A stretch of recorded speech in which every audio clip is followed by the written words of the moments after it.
Good morning, ladies and gentlemen. Hello. Good morning. The other gentleman in the corner. He's really off. So we're going to start, and I'm requesting that we settle down. We're already 18 minutes of our starting time. And at least we can settle down and start.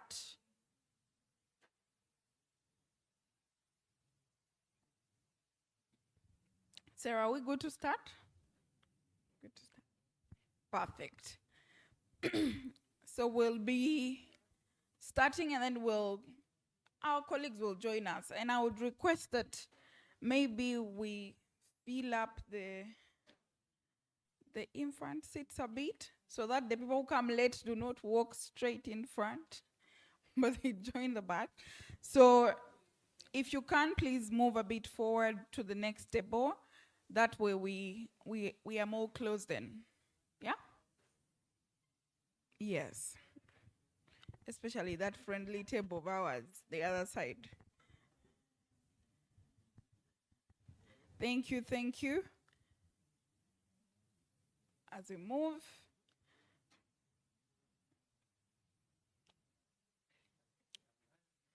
Okay, so I don't know if the housekeeping team are here. They wanted to make an announcement. But as we're moving, I want to welcome you to the strategic dialogue on exploring the impact of regranting mechanisms on the performance and sustainability of youth-led organizations. So this is a Wi-Fi password. You will connect to Katonga Hall. The username is small n 92 small k. And the password is small z small f 9 small h. So this is our password. And for the washrooms, they are right when you get out on your left. Yeah, this is my left. My ancestors can't be at work in this morning. So just on your left when you get out, and then that corridor, again you turn left, you will see the washrooms. I hope that's good information for all of us. Okay, for starters,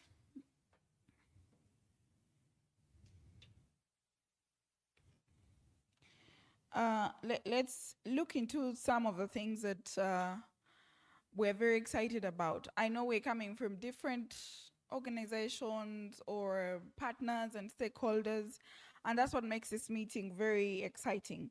But before we start, I want us to do a small, because we're young, you know, when you're here and you don't feel young, we're about to feel young. Because for me, I don't believe they're adults. I believe they are senior adolescents. So I think I'm almost a senior adolescent.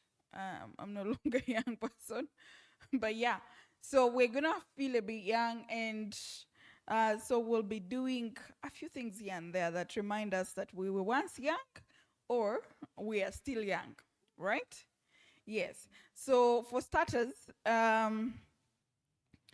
let's stand up. Let's stand up. I know we've sat in traffic. I know probably we've just had a bit of maybe a long morning or a happy morning, whatever the case, it's okay.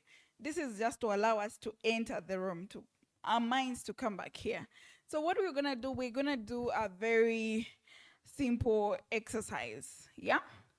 And today we're basically looking at this report to allow us to inform what needs to be done to enable young people to move. So what we're going to do in our exercise is we're gonna, it's called, it's a fruit salad. And I believe we are all fruit salads, right? Yes, so we have a mixture of mangoes, pineapples, bananas. I'm not allowing you to choose who you are, please, do not. But I will just say that these are mangoes.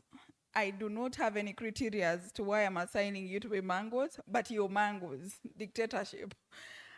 you are gonna be pineapples. This line is gonna be pineapples, and you're gonna be bananas. Again, I do not have any criteria I'm assigning you this fruit, so don't start looking for evidence. You know. Okay, so when we're going to sing a song. So this song is simple. When you're singing your part, you're gonna be standing up. And it goes mango, mango, mango, mango. Good pineapple, banana, banana, banana, banana, fruit salad. Yes. So when you're singing your part, you stand, the rest sit. And then when we get to the fruit salad, we all stand, right? Do I repeat the instructions? Oh, we're good. Let's give it a try. Yes, let's give it a try. All right. Mango, mango, mango, mango. Pineapple, pineapple. Banana, banana, banana. Fruit salad. That's a very good try. Now let's do for real. We want to hear the loudest fruit. And some of you are not even sure which fruit you are, but you want to be the fruit salad because you are standing all the time. I don't know where you fall. Okay, let's go. Mango, mango, mango, pineapple, pineapple, banana, fruit salad, fruit salad. Clap for yourselves. That's amazing. Good morning once again. My name is Faith Myra. I'm the founder and CEO of INGO Female Transporters and the INGO Women Foundation, an ecosystem that is changing how women earn in the transport sector, but how also people move. And we do this through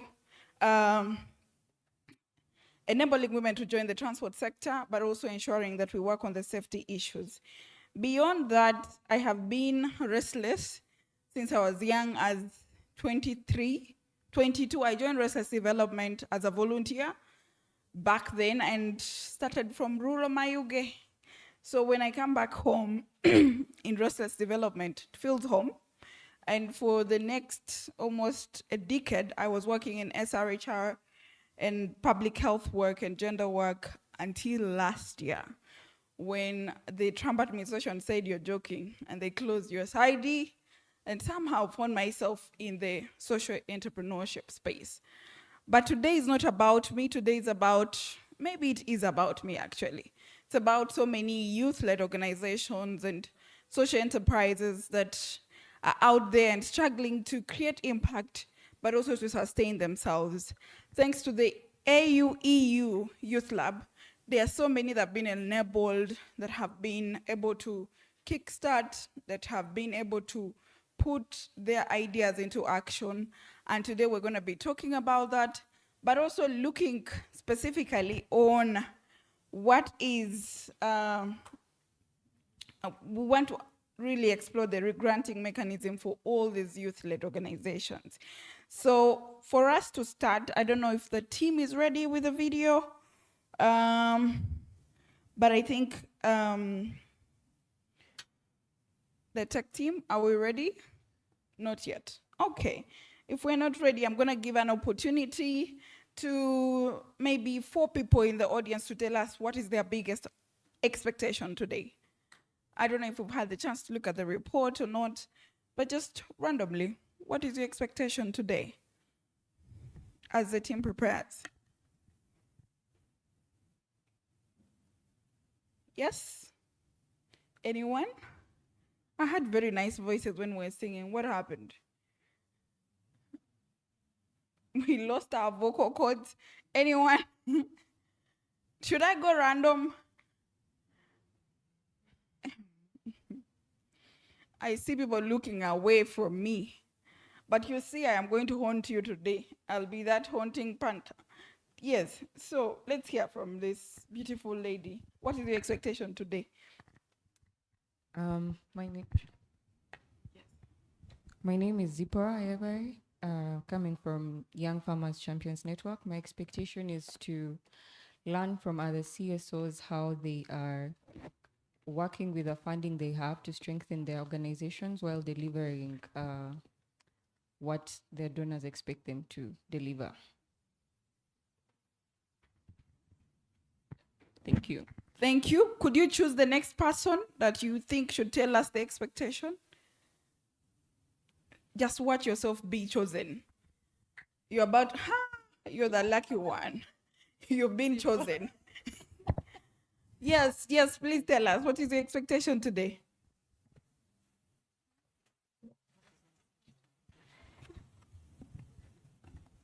Zipporah. Okay. Hello, everyone. Good morning. My name is Tushemeli Reshadia. I am from the European Union Youth Sounding Board. My expectations today, I want to listen to solutions on how youth-led organization can access funding or granting. Thank you so much. Could you choose the next person? Who is the lucky star right now? Just look around and choose.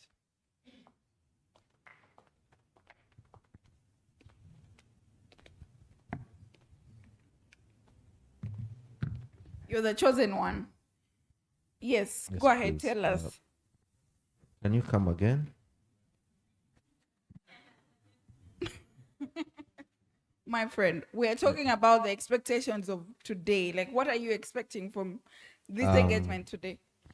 I expect to learn more about the findings of the research. Yeah, that is it from my side. Pardon? I expect to learn more about the research findings.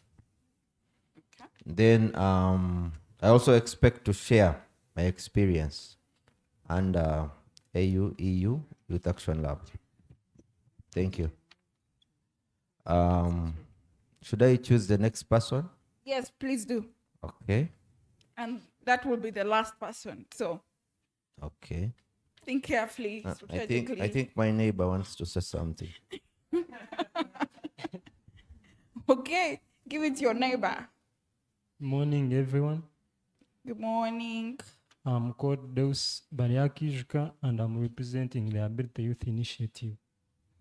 And my expectation today is to learn and network with other fellow members. That's it. Thank you. Thank you so much, everyone that has contributed to the expectations. And I think most of us, we did not just come here to sit. We did not come here without what we want to achieve in mind. So I believe we are here ready to learn, to share, and all of that. So ladies and gentlemen, we're gonna skip the video and proceed to our next item on the agenda. I don't know if all of us have the agenda, but I believe we do. And we're going to straight to the welcome and context setting. Just to remind us that today we're exploring the impact of regranting mechanisms on the performance and sustainability of youth-led organizations. So I know some of us are on phone and laptops, but while like that, you could as well share your thoughts online on what's happening and tag Restless Development, tag European Union, tag all the partners. And so that the conversation moves out of the room, right? So I'm hoping that when you're on your phone, you're actually writing about this, all right? The watch has given a strong yes. I want to believe her, but I will peep and see. Anyway, moving forward, it's an honor to be welcoming the Hub Director, Restless Development, Mr. Gabriel Iguma, to come and give his welcome remarks and give us also context to this discussion. So ladies and gentlemen, let's put our hands together for Gabriel.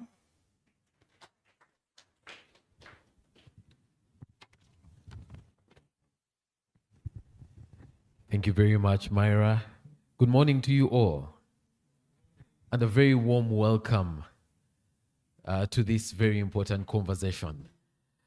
For those of you that think that it was, Myra was just doing the job of an MC to invite me to the front and use those particular words, I'd like to let you know that the words she has used are very deliberate.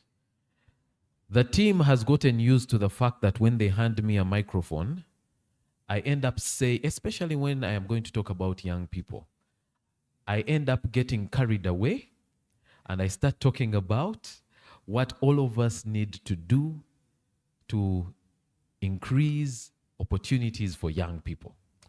So today she very specifically said we are inviting him to give welcome remarks because she didn't want me to go meandering into the things that I'm very passionate about. So ladies and gentlemen, very uncharacteristic of me, so that Timothy and the MC are not annoyed with me, I will try to stick to what I have written as welcome remarks. But if along the way I get carried away, please understand. Our guest of honor in absentia, the Permanent Secretary, Ministry of Gender, Labor and Social Development, members of the diplomatic community, our funding and implementation partners, colleagues in the sector, and most importantly, the young people in the room, good morning and welcome to this dissemination event. It is a real privilege to welcome you to this dissemination workshop for a piece of youth-led research that we have been very excited about for a long time, which is exploring the impact of regranting mechanisms on the performance and sustainability of youth-led organizations. For those of you that have not met me before, my name is Iguma Gabriel, and I have the rare privilege of leading the Restless Development Uganda team. We are implementing a project that's European Union funded, and we're not implementing this project alone. We're implementing it with Oxfam and Oxfam and the European Youth Forum. And I am very excited that this morning our partners who are implementing the Youth Action Lab with us are present in the room. And I believe we shall be hearing from them. But just in case we do not hear from them, I'd just like to recognize the consortium partners. Consortium partners in the room, if you could just stand up for recognition.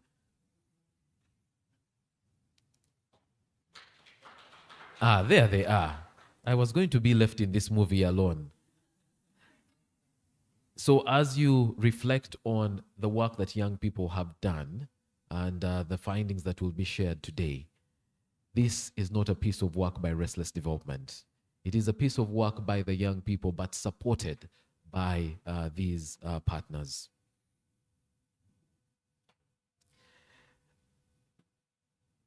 I know I promised to stick to my notes, but earlier on, when we were waiting for the room to fill up, I had a number of conversations. And those conversations were quite enriching.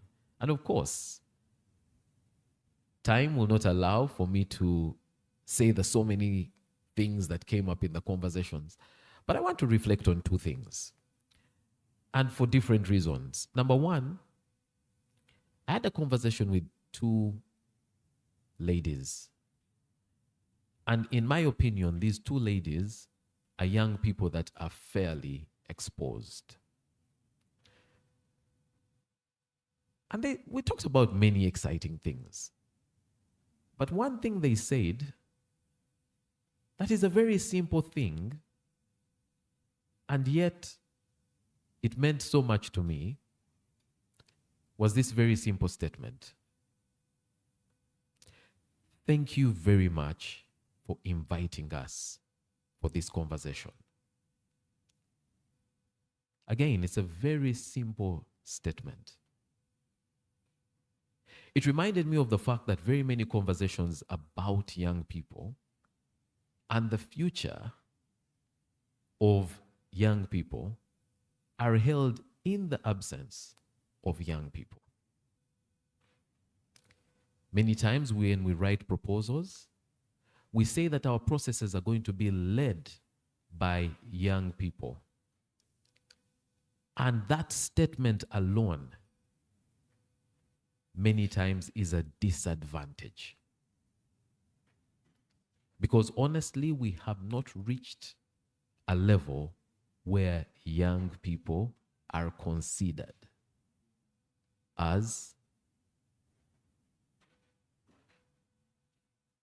actual contributors, influencers, decision makers. Our engagement with young people is still very, very tokenistic. I'd like to thank the partners in this room because we invited you very deliberately. The partners that we invited to this conversation are partners that have demonstrated that they do not just talk about meaningful youth engagement. They believe it, and they are ready to transform their processes to be more meaningful for young people. So thank you for being that kind of partner. Second conversation. And Timothy, I promise this is the last thing that is outside of welcome. Second conversation. Somebody said to me, I have read the research and I am excited to be here because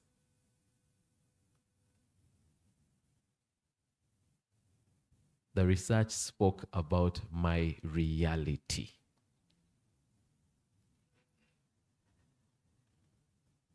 You know that certain times you write a project, you go out there, you believe you know what you are doing, and quite frankly, yeah, the people say, yeah, we have no idea where you got those things from. We don't know what you're talking about. I was very excited to hear that this research that was led on by the young people is an actual representation of the voices, the thoughts, the feelings of young people, especially when it comes to funding and regranting mechanisms. So those two things have excited me, and so I get into the conversation today very, very excited. Okay, now let me go back to the notes. Today we have three objectives. Our first objective is we want to listen to what young people are telling us about regranting models and their impact on youth-led organizations.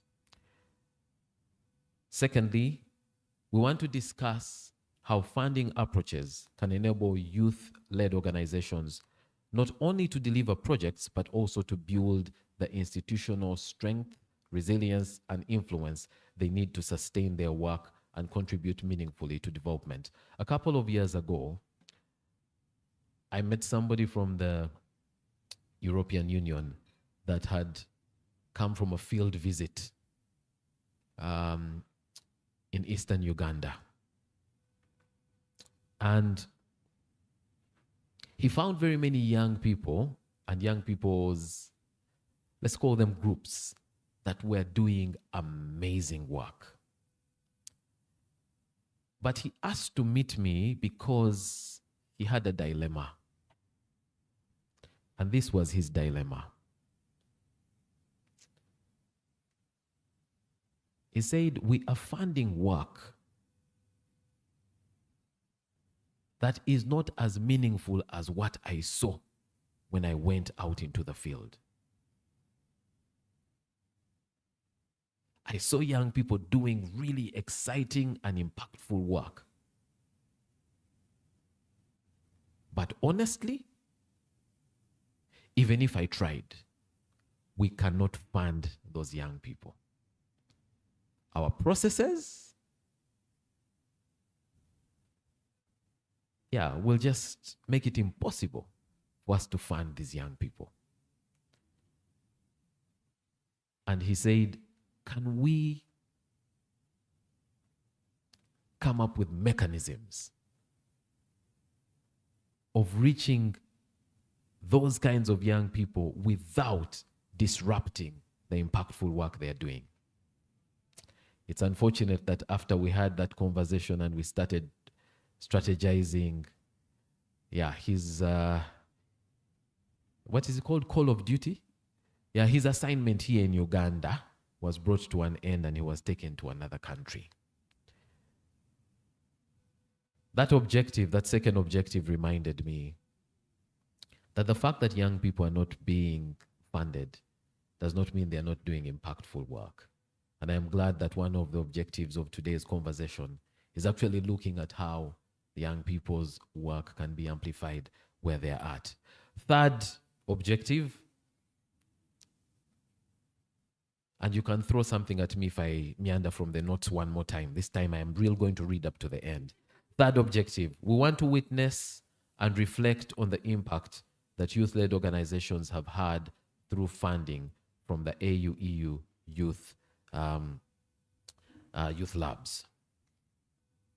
These objectives are important because this conversation today is about more than how much money reaches the young people. This conversation goes to how we fund, what we expect the young people to do, what support we can provide over and above the support we are giving, and a reflection on whether our funding models actually help youth-led organizations to grow, to survive, and to influence. I hope that today we will do more than simply launching or discussing findings. I hope we will listen to the young people. I hope we shall interrogate the findings. I hope we shall be honest about looking at our systems and identifying the areas within our systems that are barriers to supporting young people. And I hope that we shall be committed to change. I welcome you again, and I wish us all very fruitful, honest, and impactful deliberations. Thank you, and I look forward to having conversations with each one of you.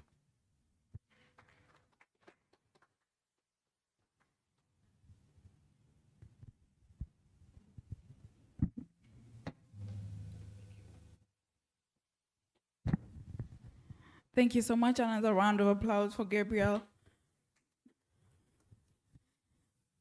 One of the things I know about Gabriel is a very professional, focused, I don't know everything man. And today I've also realized it's funny. And that's a good learning. But I think what I really pick from your welcome remarks is something very important and something I've read the report personally. And yes, it's an actual representation of what young people are going through out there, myself inclusive. And, there's something you mentioned around the young people that never get funded or the work that is in the community, the conversation you had with the official.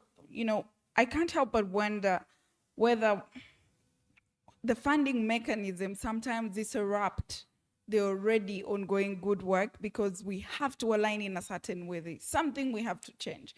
And sometimes communities are already working in a certain way. So when you start bringing in this, it starts kind of losing footing in the community. But also, I can't help but wonder who never gets through the door, like the organizations of young people that are never funded, that never get to access opportunity. What are their experiences of being rejected? How do they continue?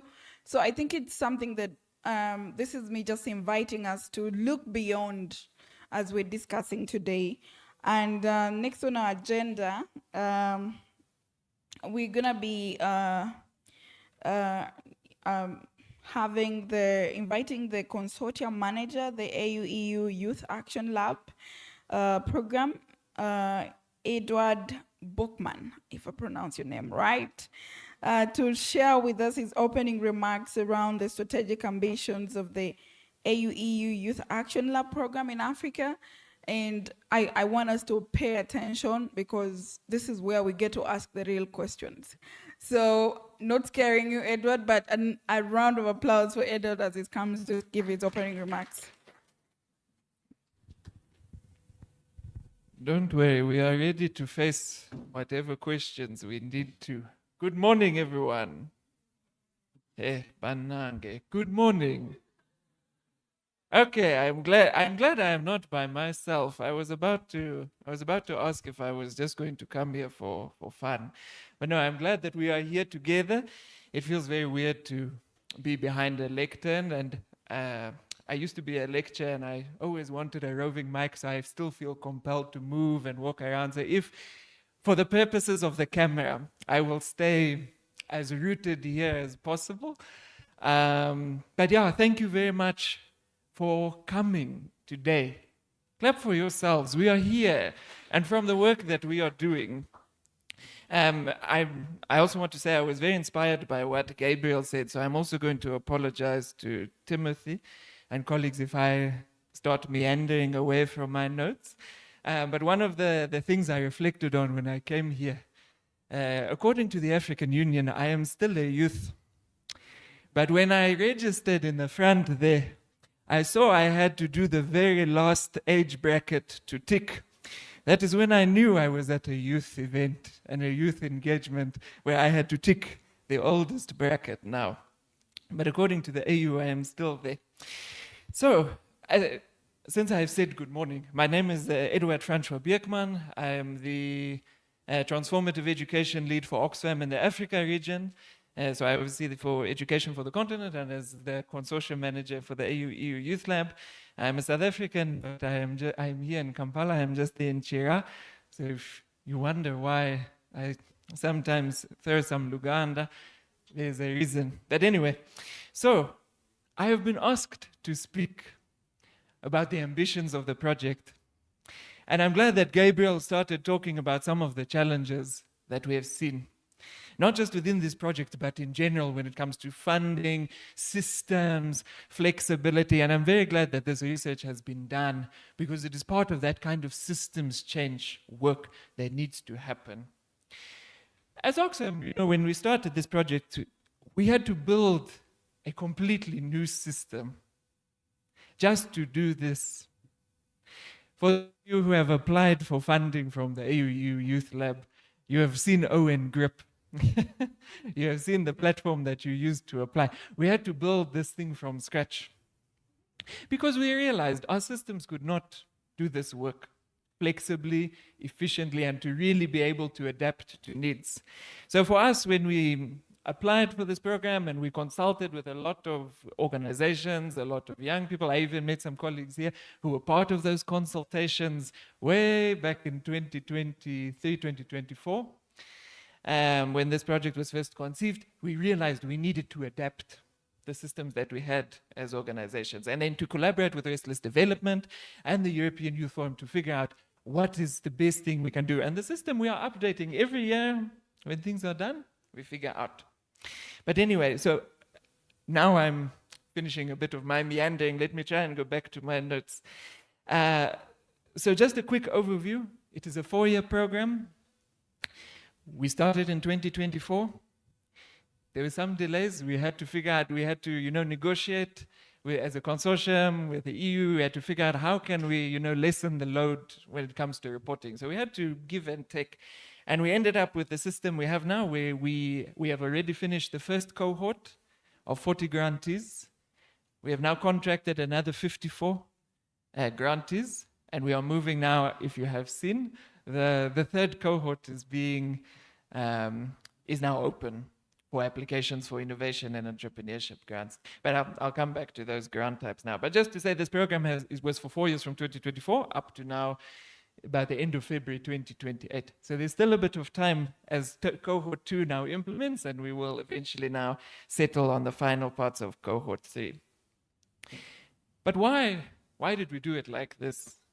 Do we know how young our continent is? Do we know? Do I even want to ask, do we know in Uganda how young the population is?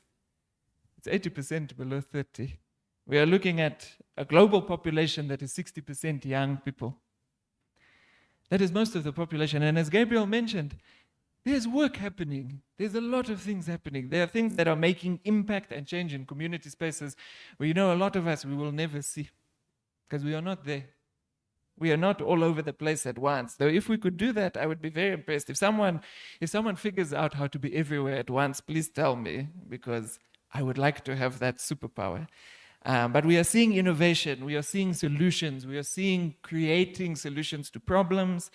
At the same time, then there's no funding, or there's not enough funding.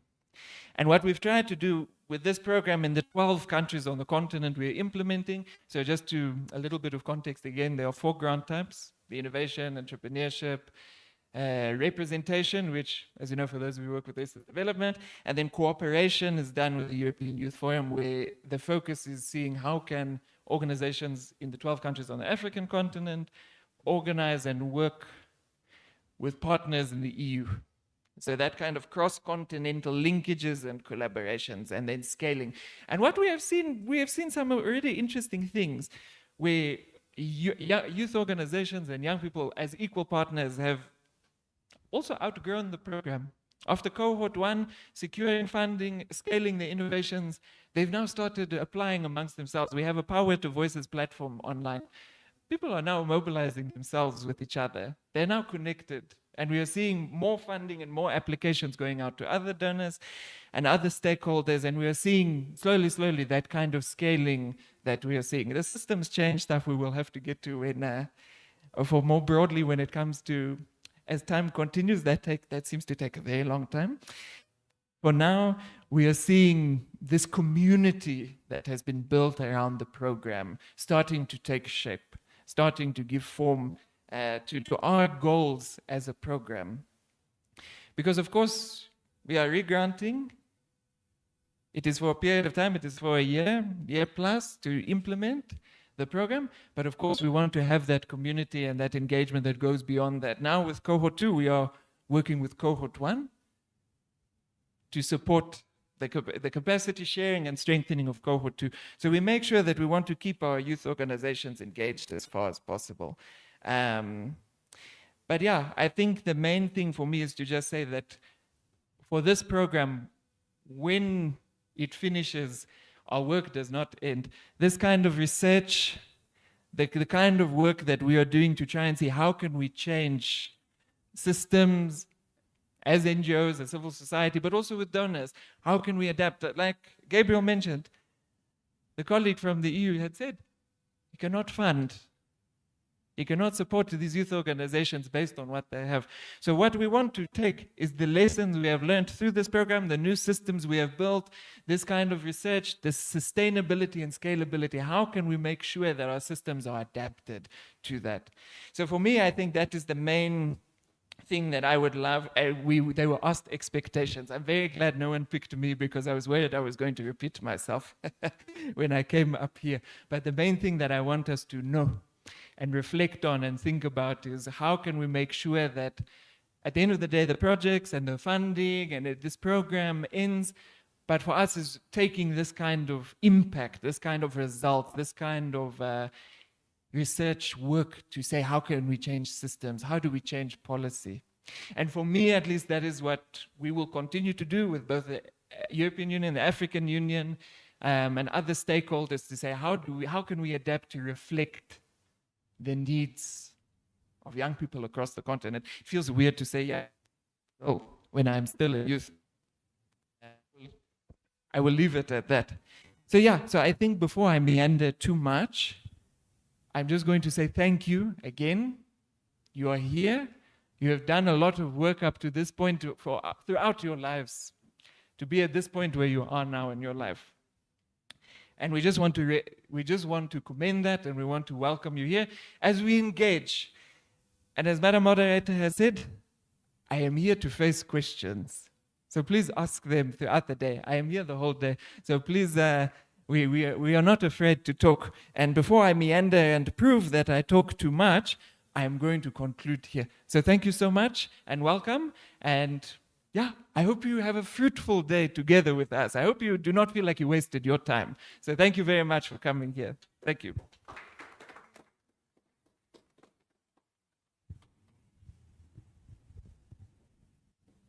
I'm going to start, Madam Moderator, I'm here to give you your mic before I start leading us into some more exercises and icebreakers here.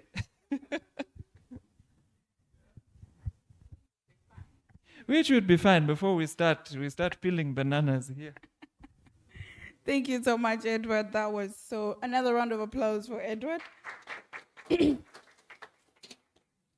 I love it when I hear development partners or donor organizations speak about how they sat down and actually redesigned a system to work, because someone that has been advocating for access, inclusion, systems that actually include people realistically, not just having green dashboards, or we funded this, we extended this. I always ask the so what question a lot. And I think the remarks have really elaborated on how the AU program is, the AUEU program is really looking at making that possible. I have a lot of questions, but for later. As of now, I think it just comes to my mind that what are we learning from this program? But then also the question I usually ask development partners, what is that one requirement or mechanism that you are willing to remove or simplify to ensure that actually youth-led organizations access funding? There's always something you can simplify, you can make easy, and we're all learning. And I'm glad that the AUEU Youth Lab is actually trying to do that in real action. Ladies and gentlemen, I think we are going to go on to a video that is speaking to, but before we do that, the European Union has extended their apologies. They're held up. They will not be able to make it. So we're going to skip that part. And then we'll get to the next item of the agenda, where we get to listen to the horse's mouth. The experience that is, we want to experience the impact of the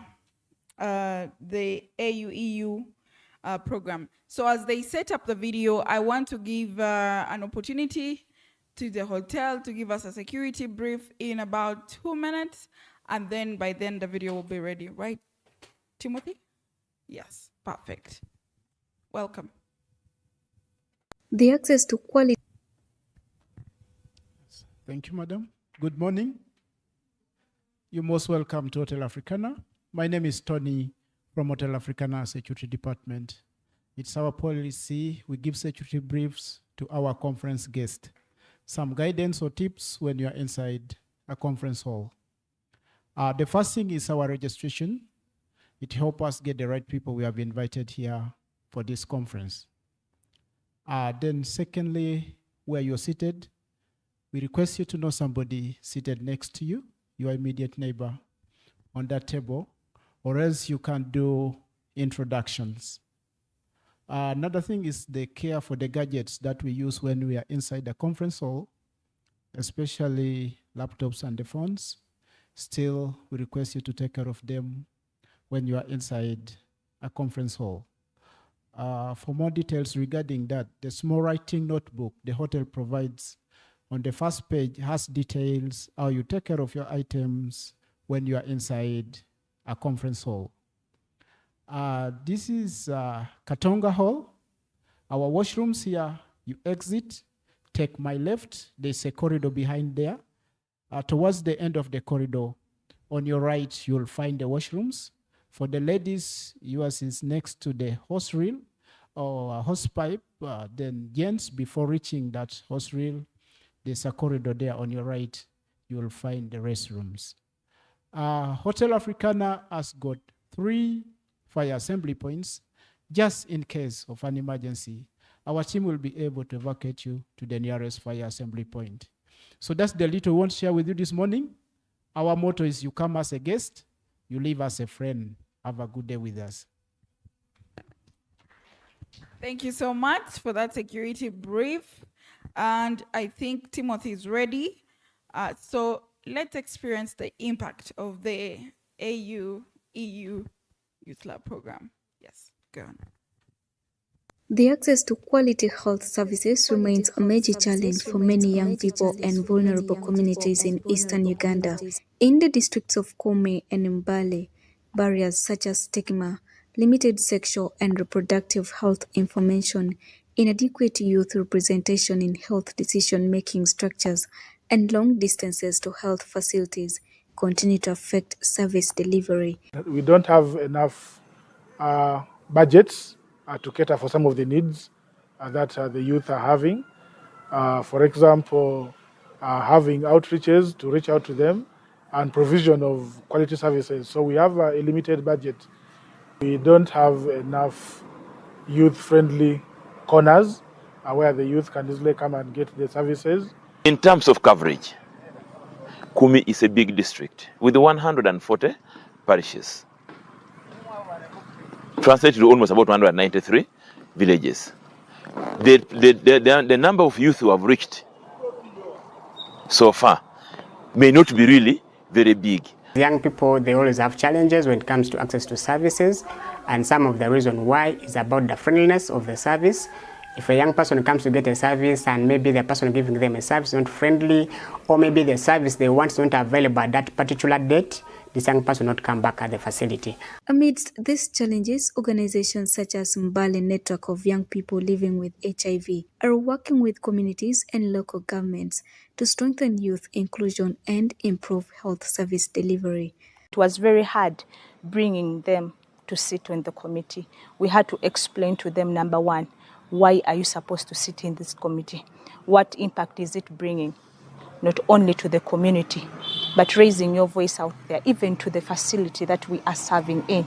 So we had to open their minds to bridge the gap and tell them, we really need you to sit here, and this is what you're going to do. So at some point, it was a very big challenge.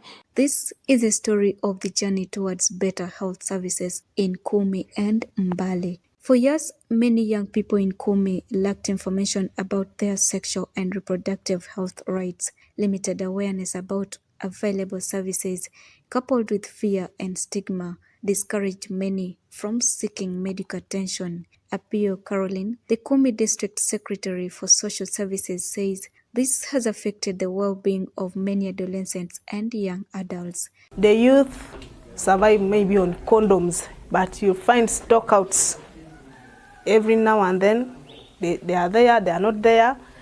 And imagine the life of a youth without a condom, without a family planning, result them into doing or into sudden happenings like contracting the HIVs, getting pregnant. And as a district, we've gotten knowledge and we are really going to fight this, and we make sure that these people are catered for. Young people themselves say there is still a need for more awareness campaigns, mentorship, and capacity building initiatives to improve access to services such as family planning and HIV counseling. There should be some other practices that should be put in place to meet the demands of the youth. For example, we've seen the escalating rates and the prevalence of teenage pregnancies. Therefore, family planning should be introduced into these health facilities to mitigate this. Especially when it comes to HTS services like HIV testing services, when you want to get counseling from the nurses.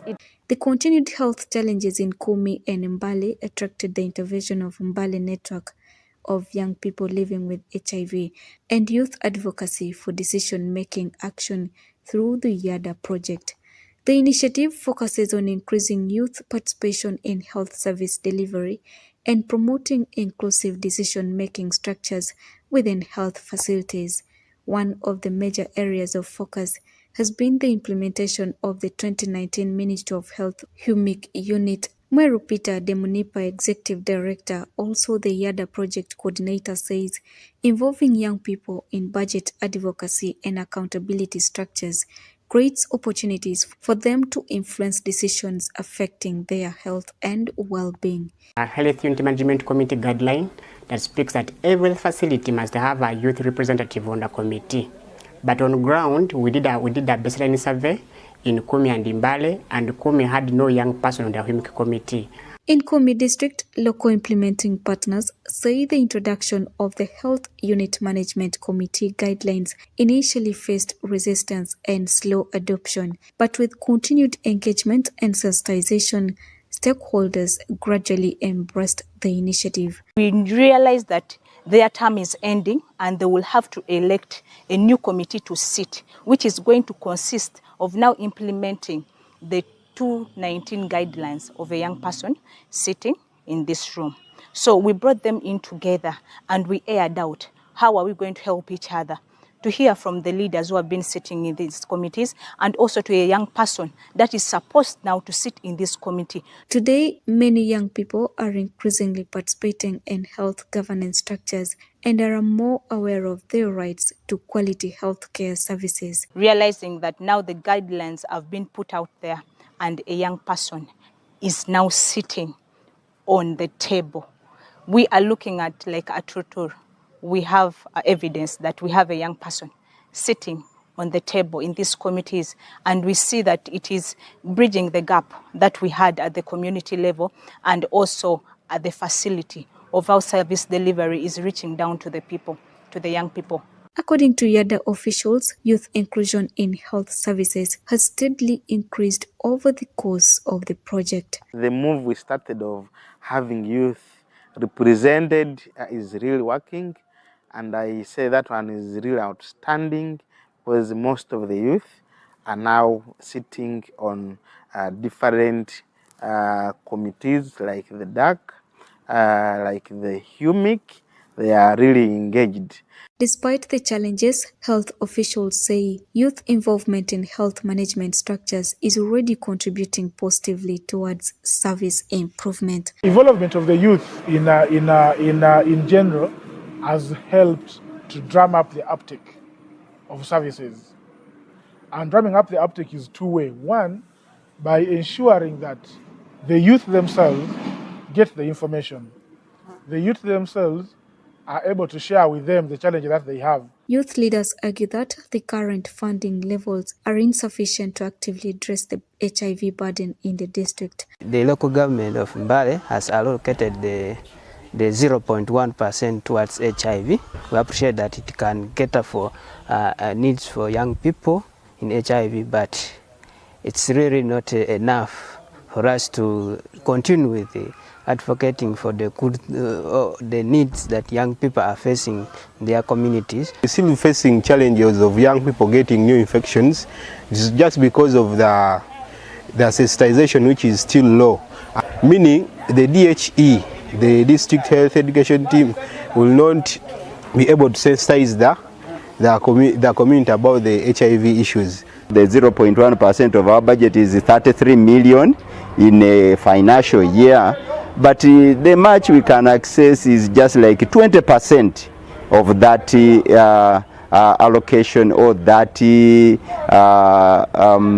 draft budget which we would expect it to come to the HIV response. So I feel because of different local resource base, we feel that for the response to be uniform, then we would wish that the government deliberately allocates a grant. Mbale District Planner Wanyale Abdallah Magumu believes that independent and sustainable financing mechanisms are necessary if HIV interventions are to achieve long-term success. You must have an independent budget for HIV.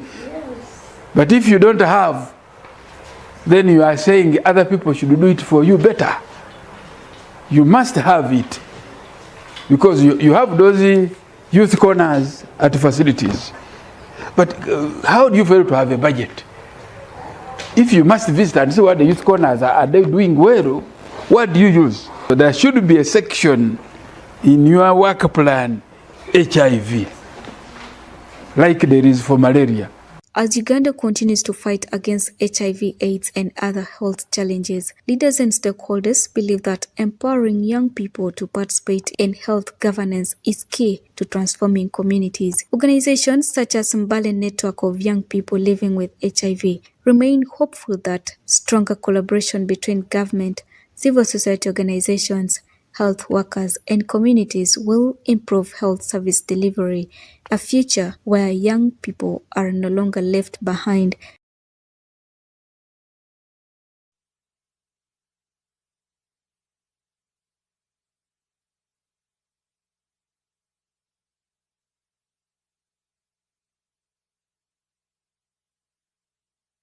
Some comments, or contributions.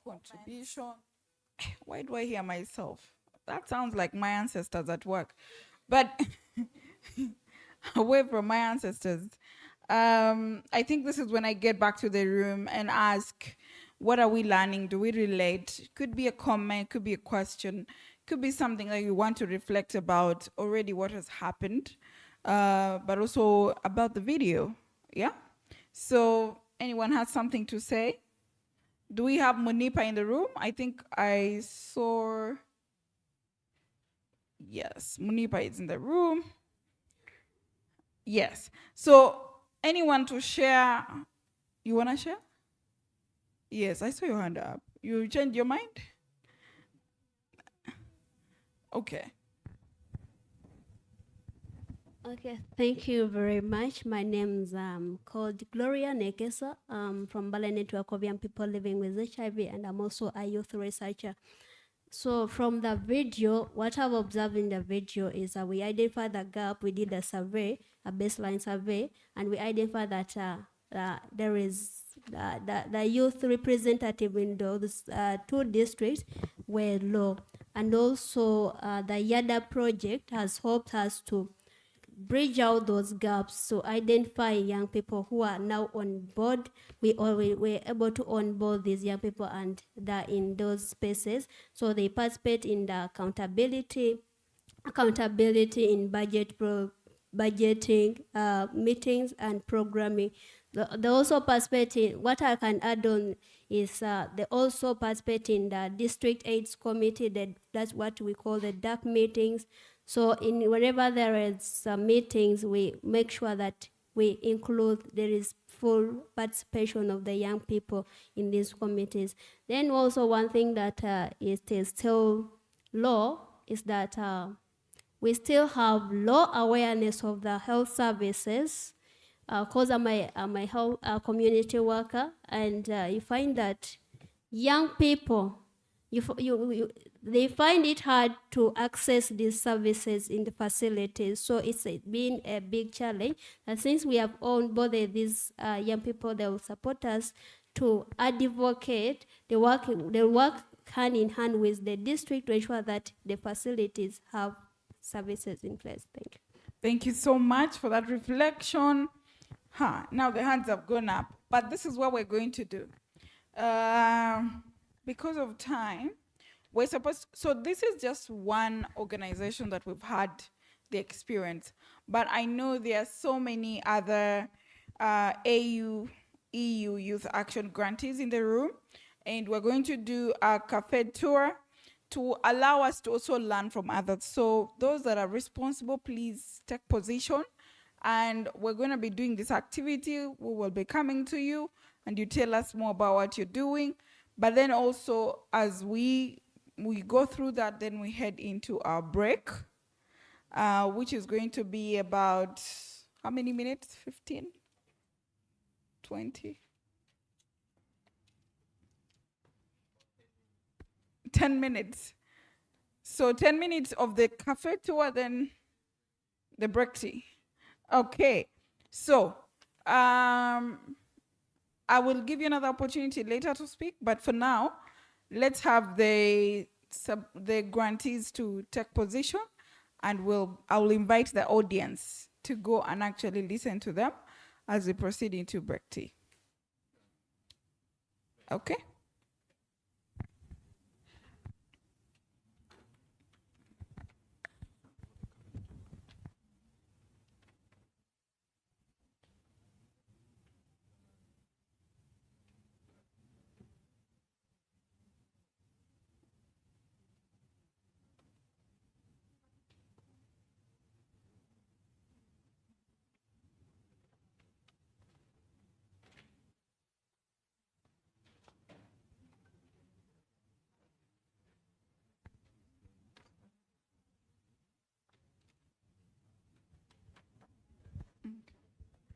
So, ladies and gentlemen, please, let's proceed to any of the groups that are ready. We're taking about 2 minutes at each of the groups.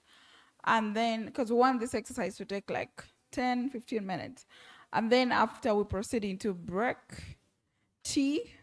I know some of us are fasting or we are on diet. That's okay. For some of us that are not, we can as well. So let's do that so that we save time. Thank you.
Ladies and gentlemen, the tea is in the next room.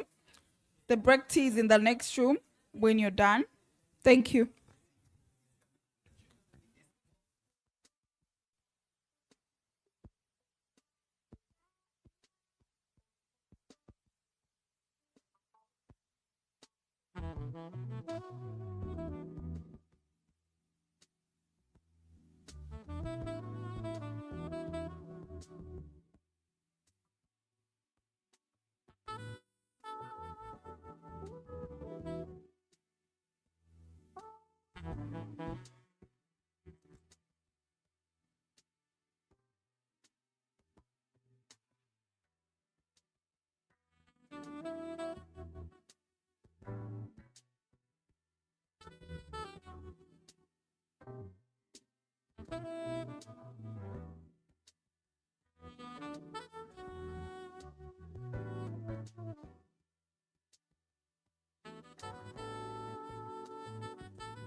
Ladies and gentlemen, I hope you're enjoying the discussions.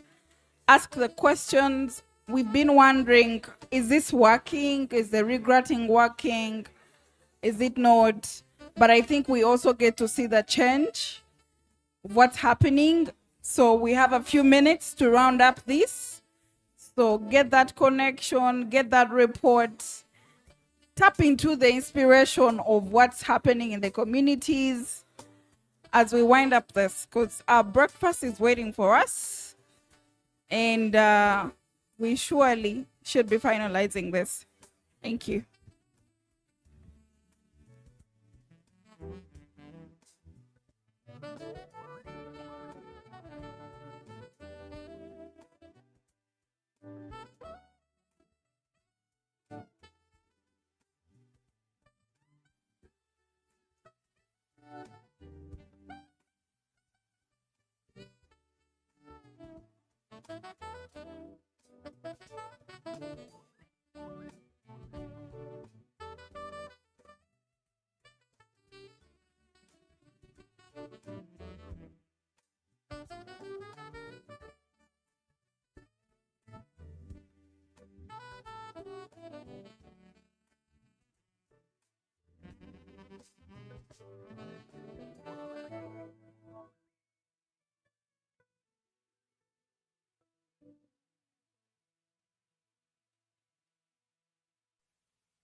Ladies and gentlemen, the break tea is in Rizzi Hall next door.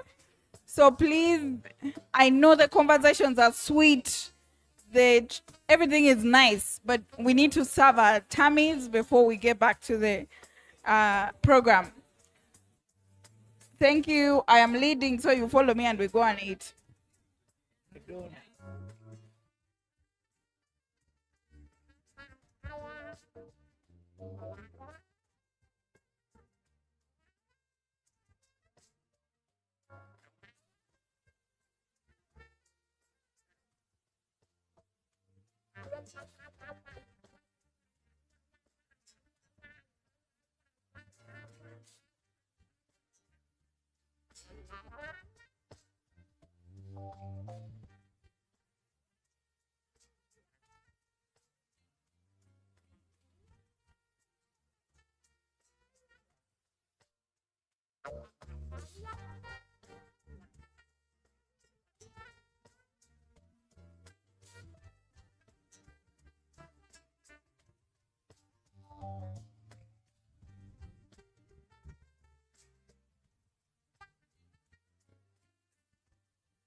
But then a way to ask questions, which I think.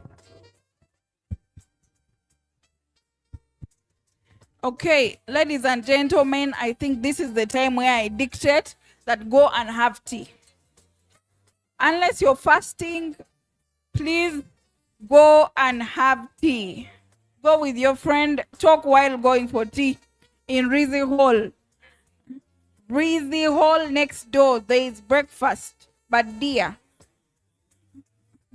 But lovely people, but dear, together to know chai. Let's go and take tea.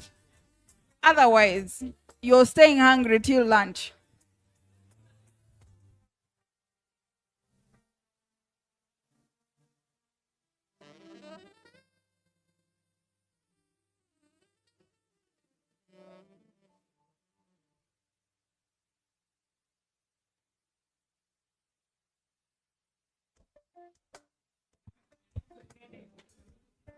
Okay, we are closing up the cafes so that we move to have our break tea.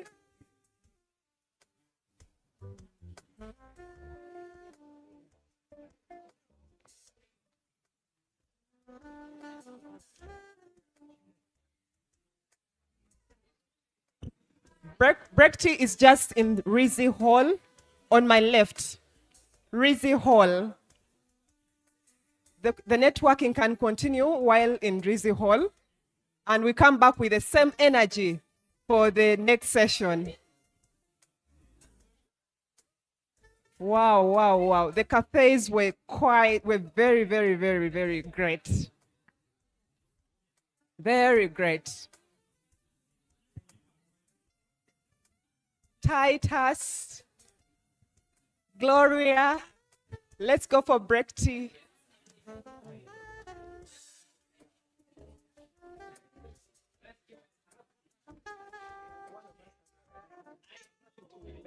Oh, you go and get your tea.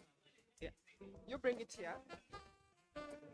Okay, let's manage time, colleagues. Let's go for break tea.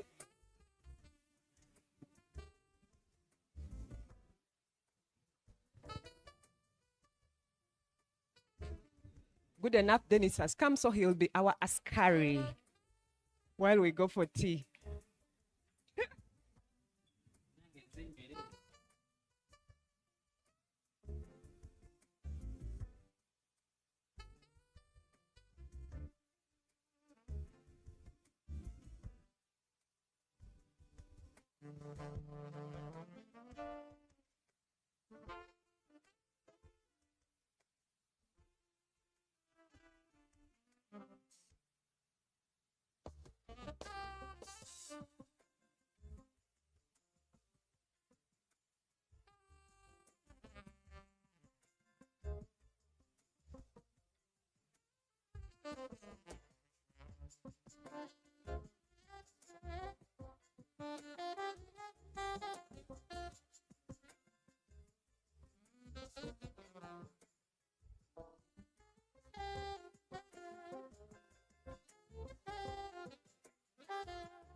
Ladies and gentlemen, let's come in. Call your friends that are still the other room. Let's settle down.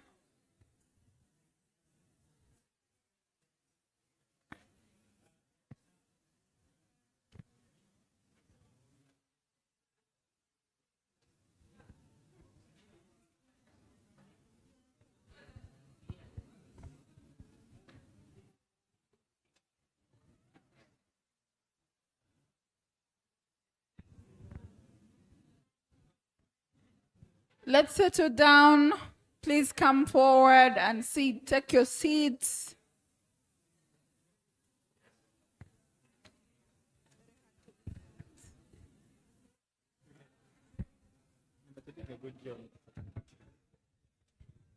Let's come in, let's settle in. I know the conversations are sweet, and that's the whole thing, but these conversations can go on. Trust me, you don't want to miss the next session, not for anything.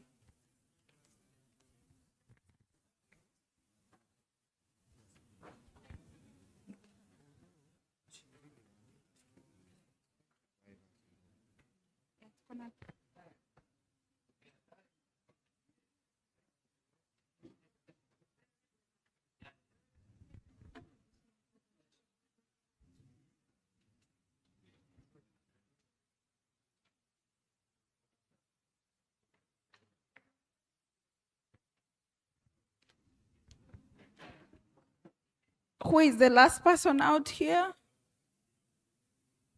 Are we all back? I see some people.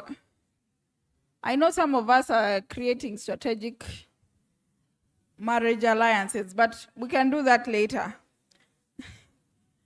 Let's go ahead and sit.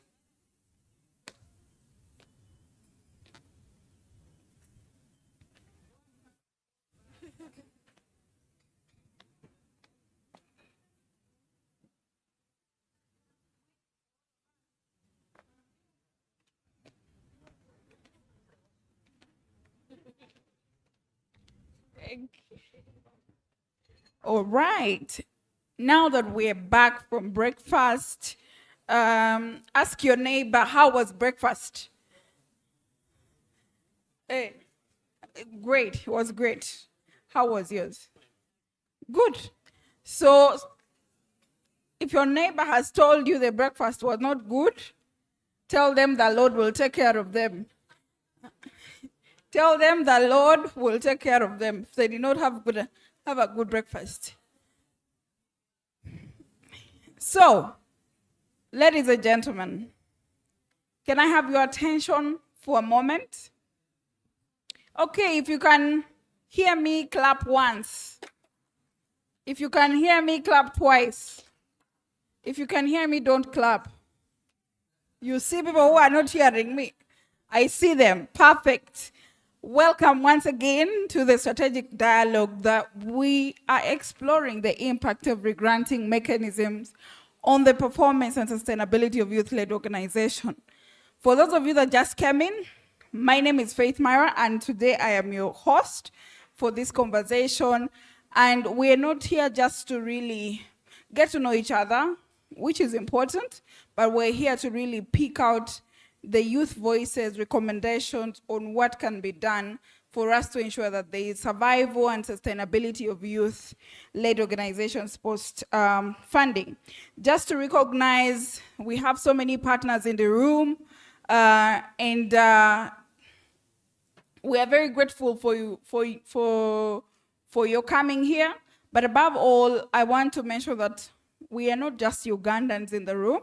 We have Ethiopia, we have Zimbabwe, we have Belgium and Kenya, South Africa. See the Africanicity in it, right? Do you feel the vibe? Yeah, but we have just had Tishuali. Unless you're also being chased by your ancestors. What is making you this? Do we feel the vibe? And you know, most of you are very young adolescents. Leave alone the senior adolescents. But I don't know where I fall because I'm 31, but I will stick to being an AJYW, okay? Great. Okay, so this is the moment that is very important. This is why we're here, yeah?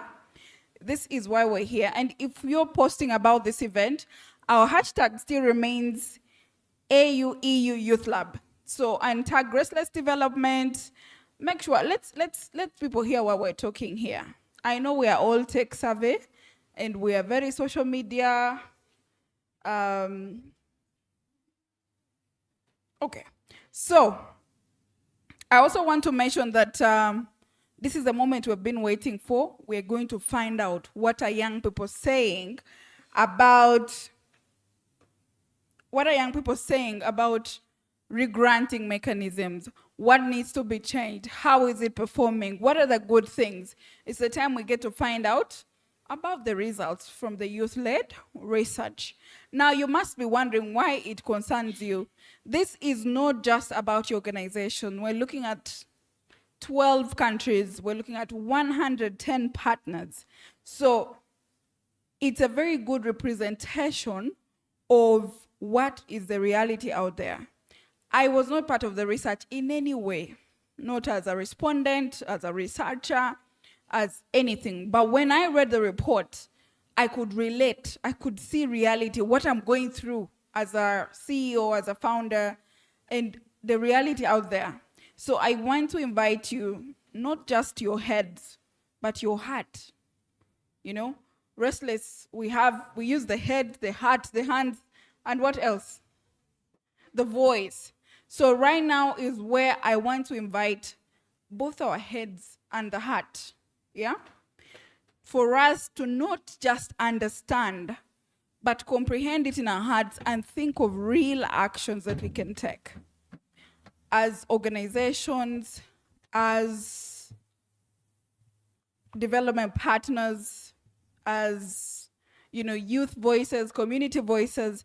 This is the time for us to. So, ladies and gentlemen, allow me welcome. Are we even ready for this? Some of us look like we're still in Rizzo Mall. Like, can we come back? Like we're still in Rizzo Mall. Let's come back from breakfast. Yes? So I want all of us to really pay attention to this, because it could just be affecting the future of the work we're doing, the work that our children will do, but most importantly, the sustainability of our continent.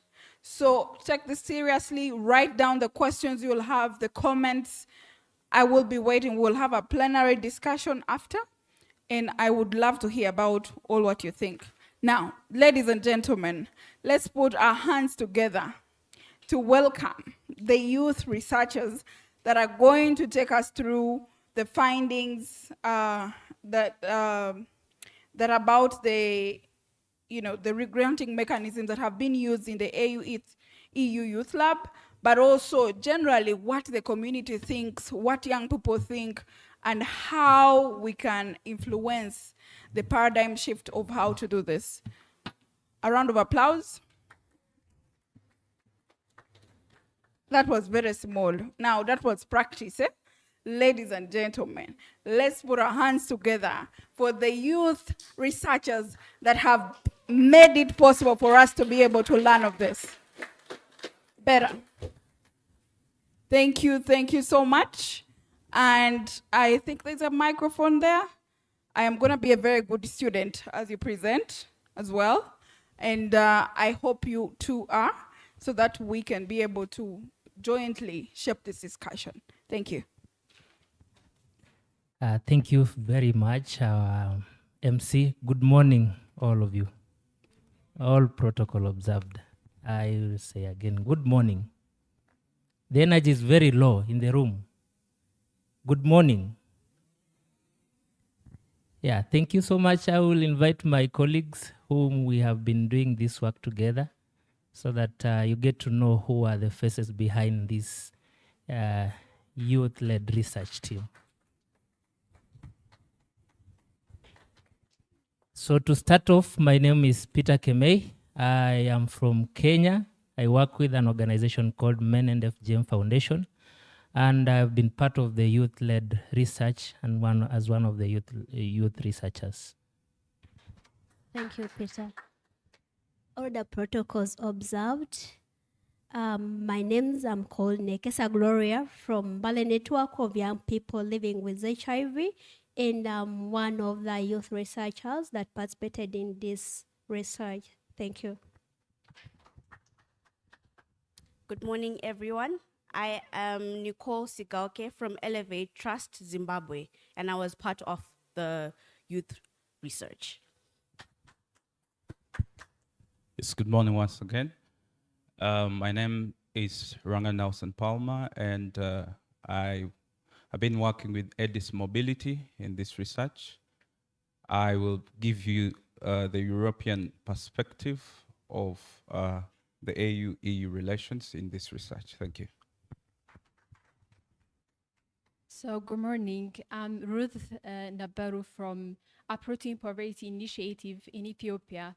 So I am also part of this important youth-led research. Thank you. Good morning. Julius Engwao is my name, from Foundation of Resilience and Community Empowerment, FORCE, Sorority. I was part of the research, and I'm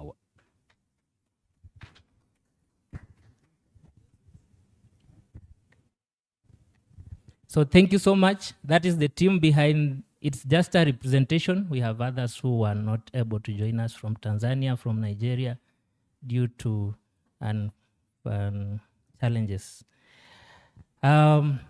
So we were exploring the impact of regranting mechanisms on the performance of and sustainability of youth-led organizations in Africa.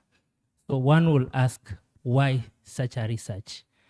And the realization over the years is youth-led organizations have faced substantial barriers in implementing programs.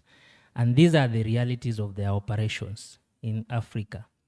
First is these high compliance systems are designed for large institutions. It's not favoring young youth organizations. Other thing is there is short-term project-tied funding cycles that could be accessible to youth-led organizations. Another thing we found is this: most of youth-led organizations have for long been classified as high-risk partners. I know donors in the house understand this language. And there is little or no core support that is being channeled to youth-led organizations through the traditional funding mechanisms. And the most important key thing that we found that led to us commissioning this research is priorities are not set by the communities in the traditional funding model, but rather by the donors. You must have come across templates that have given you guiding questions how to respond to them. But then we have a regranting model, a model that flips the coin. This model offers intermediaries to make smaller, more flexible, and accessible funding to youth-led organizations. The premise of financial support to third parties close a problem should hold more of the money and more of the decision. So it's not just about financial autonomy, but also decision making. So this study is exploring where this premise that the regranting model offers holds or does not hold.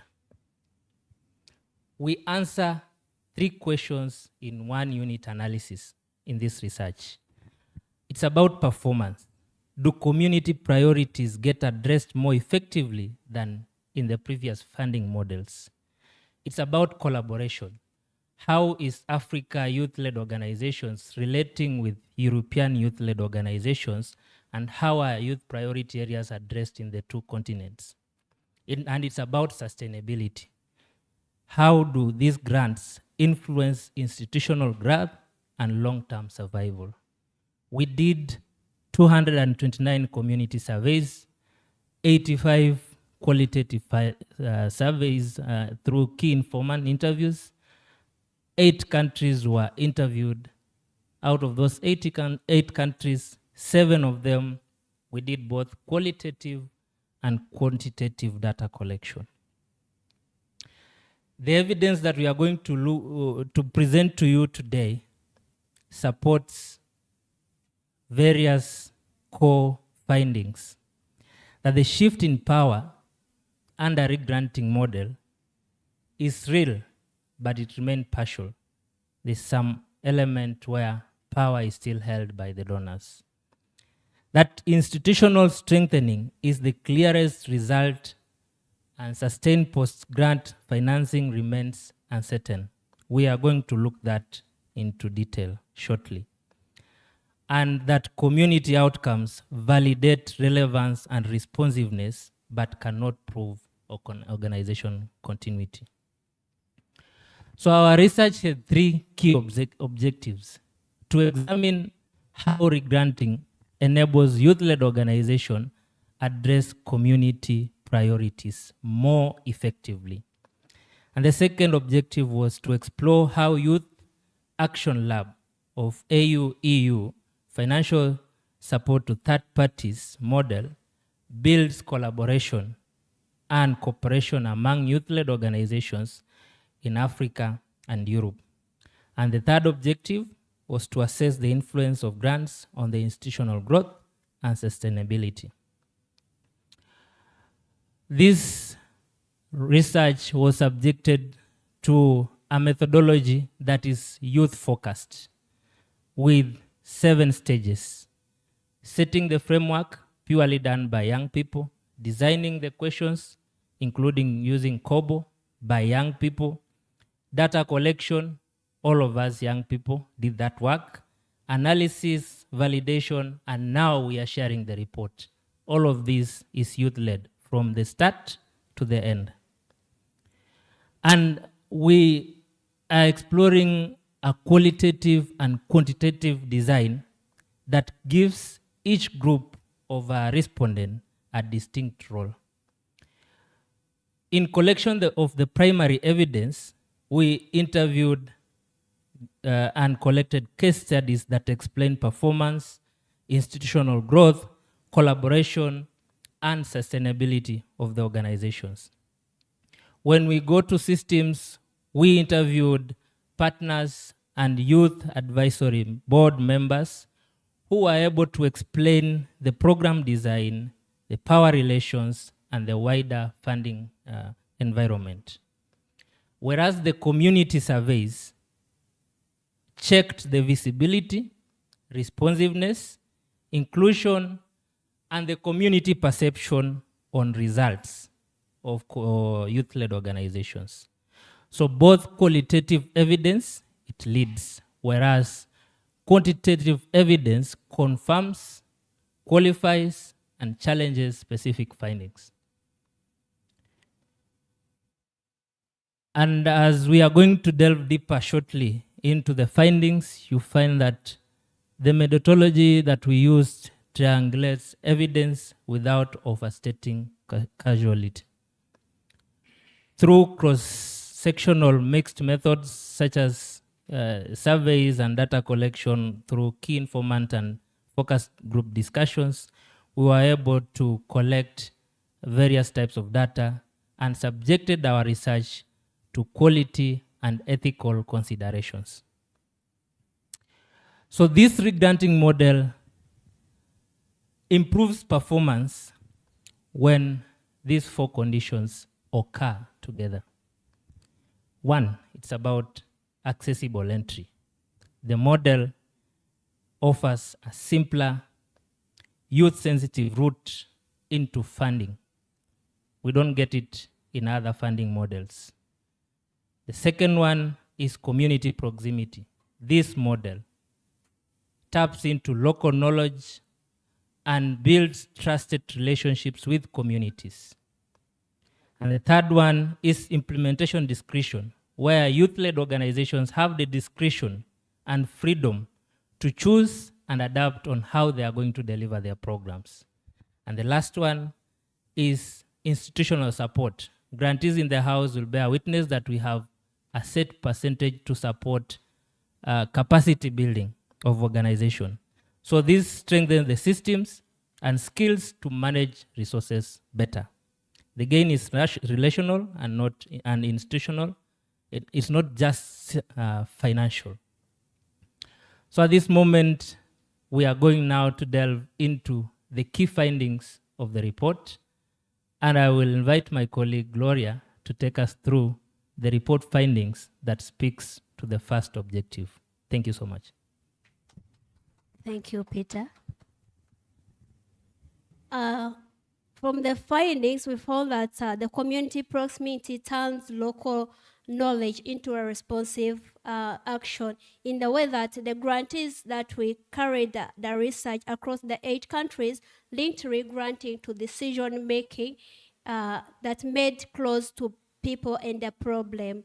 So another thing is that it has brought existing relationship that has helped organizations set priorities that chose locally workable approaches and adjust the delivery. The closeness becomes a performance asset only when paired with a meaningful decision-making power. And when we share one of the examples from one of the grantees from Kenya, Mayada, the CBO, he said that it's easier to design a project with the community in mind rather than depending on the donor.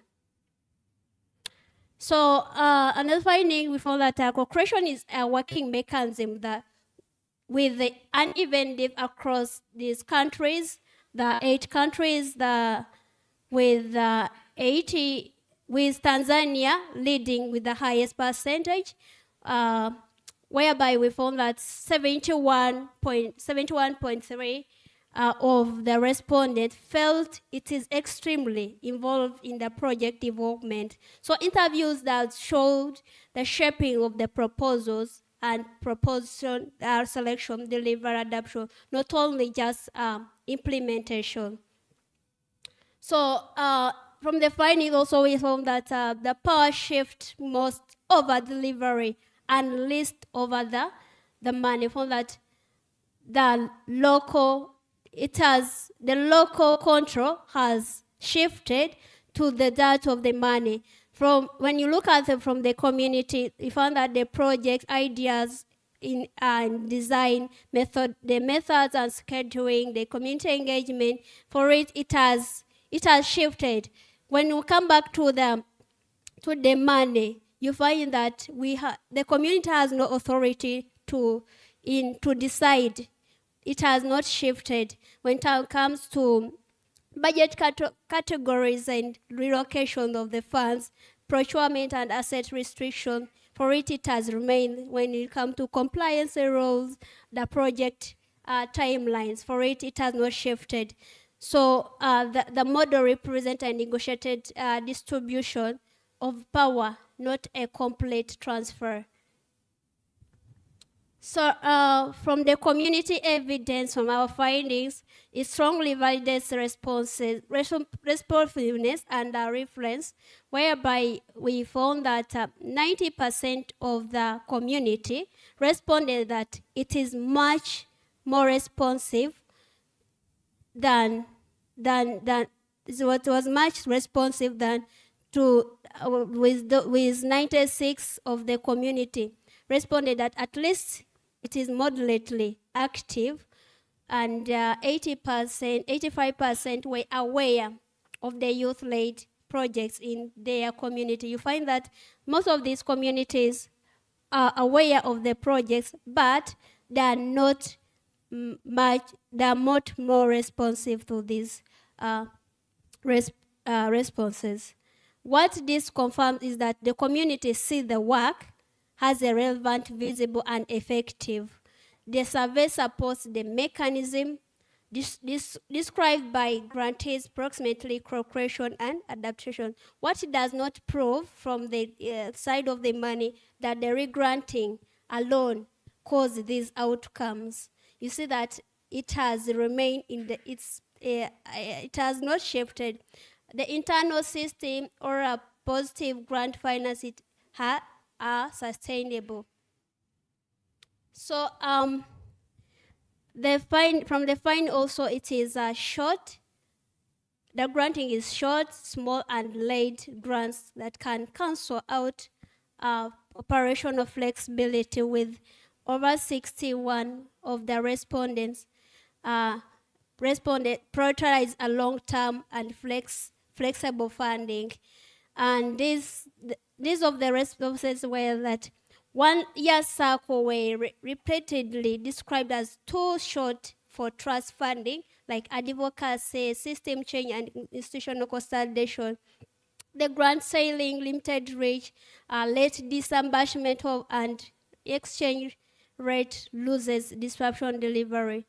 The rigid relocation and procurement rules weakened the responses of merging disparities.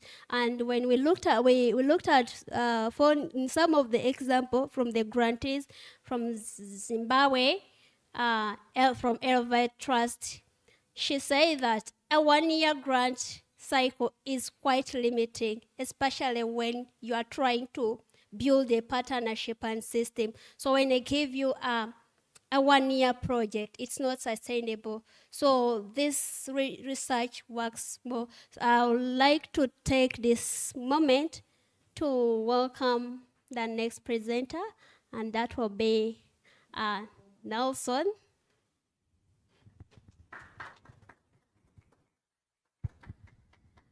Thank you so much for your presentation. I hope people remember a few statistics here and there. I'm going to take you through one of the most one of the most important pillars of this AU-EU relations, and that will be on collaboration and partnership. And to me, I'll be like the humble country director of the hub. I would draw off a little bit from the slide to tell a simple story for us to get something that we can take home in a pictorial and in a memorable, easy way. So imagine a small youth organization, possibly 4 to 6 members. They're informal, maybe with a CBO. They hear about something called the AUEU Youth Grant. They apply, and on one lucky morning, they receive a message from Oxfam that you have received the grant. That moment is real, and many of us have lived that point where you receive news of a grant that you have never received. 30,000 euros, approximately 120 millions in Uganda. So, one of the criteria or one of the hopes that this grant has is to link you to another organization somewhere else in Zambia, Zimbabwe, and from the European perspective, all countries that were there, Belgium and the rest. So you are in a group of, we could call it a consortium, and you're starting to exchange numbers here and there, connecting with people you wouldn't have been able to see if you were on the traditional form of funding, where a grant is given to one organization, and that ends there. So these formats, this format of funding called the regranting under the AUEU gave organizations opportunity through the link and learn sessions where people were taken to Spain, I think, in the first cohort, and others met in Addis Ababa in Africa. So the moment of meeting, interaction, the infrastructure was already there. This is what this program presented, and we thank all the brains behind the consortium, Oxfam, Restless, and the European Youth Forum for this. They had monthly sessions and the platform called the Power to Voices. So this brought many people to have this opportunity of interacting beyond their organizations. But however, through our research, we see that there are things, or we could call them the parameters that came out was the collaboration, because this is objective number 2. Did this bring collaboration? Was it helpful? If you vis-a-vis the normal funding. Number 1, when you see at the bottom, we have exposure and networking. This is, did they meet? That's a question it's asking. Did they meet? Yes, this grant gave an opportunity for people to meet. When you go higher in the hierarchy, you go number 2, bottom up, information exchange.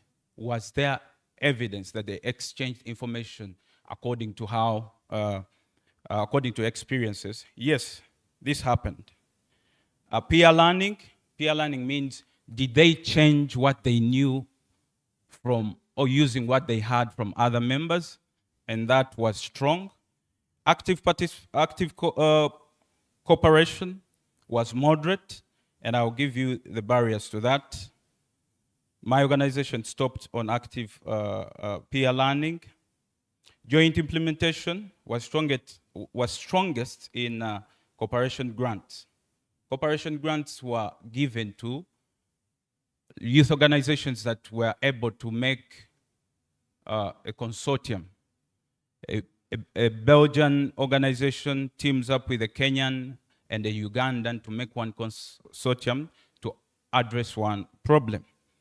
And I don't know whether it happened in other forms, because this was a criteria you needed to have before getting the cooperation grant. And the last is the lasting strategic partnership. This is emerging because this is our first cohort. So lasting strategic partnership, do they continue to speak with each other after the grant ends? That is something we shall maybe need another report to speak about. So these are numbers. They are simple graphs we can dissect through. That when you look at the 65%, I think it's written here, 65% of people who attended or participated in this research, they claimed they knew about projects that bring Europe and Africa together. However, it was only around 40 something, let me check my simple slide here, who were able to participate in the 48. So only 48 were able to participate. So that means there is still a gap between knowing and participating in them. And I believe that the donors or the people that are writing and reading this report will know that this gap is real. And it is not for the want of interest, but the research showed that 96.9% would want to get involved in projects that connect. I believe many youth here believe that this is something that we should look into, that these kinds of learning across 2 continents matter. My last slide will speak about the barriers, and these may be expected and others were a surprise, but limited funding for a financial support. We are looking at ideas that we have to address that will need a little more of the addition of the grant than the one that was availed. Lack of platforms, these hinder communication even beyond. So we don't see sustainability of the communication that we are going to have beyond the end of this grant. We had many people who couldn't travel to Spain. Others couldn't travel to Africa Union in Ethiopia because of visa restriction. We had members in other European countries like Croatia who could not involve themselves into this research because of language communication, and others had issues with technology. So we had, this is a line I want you to go with if you're part of the honorable grantors in the consortium. Regranting funded joint implementation. However, Restless might have grassroots, Oxfam for coordination, European Youth Forum for contacts. So this looked like a sub-grant of a version or a sub-contract in a say. So in our research, we believe that we could measure collaboration by the depth and how sustainable will these people continue to collaborate with the European counterparts even after this grant ends. And I thank you for listening. And at this juncture, allow me to welcome Nicole to come and take us into the institutional strengthening, and another presenter will follow through. Thank you so much. Thank you very much for that, Nelson. Now, I hope I'm not getting the room whilst it's tired. I hope we're all attentive. But yes, I I'm going to be speaking on something that spoke very strongly to me, and something that really jumped out as we were doing the research, which is in line with institutional growth and sustainability. So as we can see, most of our grantees spoke about how the re-granting process allowed them to grow in their institutions and in bettering how they can be sustainable. So the areas in which they improved are listed here. They improved in their finance and reporting. When it comes to accounting, when it comes to budgeting and donor compliance, they were able to report better. When it comes to monitoring and evaluation, when it comes to also recording the learnings that they found as they were going through their projects, they improved. When we look at governance, they were able to improve their policies, work on their human resources, improve their leadership skills and structures. Even their staff was capacitated. Then when we look at strategy and visibility, they were able to plan better. They were able to communicate better. And in terms of the digital systems they were using, they were able to use better and more improved or advanced digital systems. While still on strategy, I think the organization which stood out the most said, we also started developing a 5-year strategic plan, which is a major milestone. And this is coming from a very small organization which was able to meet in Zimbabwe. So as we're going through the research, we found that most of the organizations were going through the same credibility pathway. First of all, they were very happy to have the grant because it gave them experience.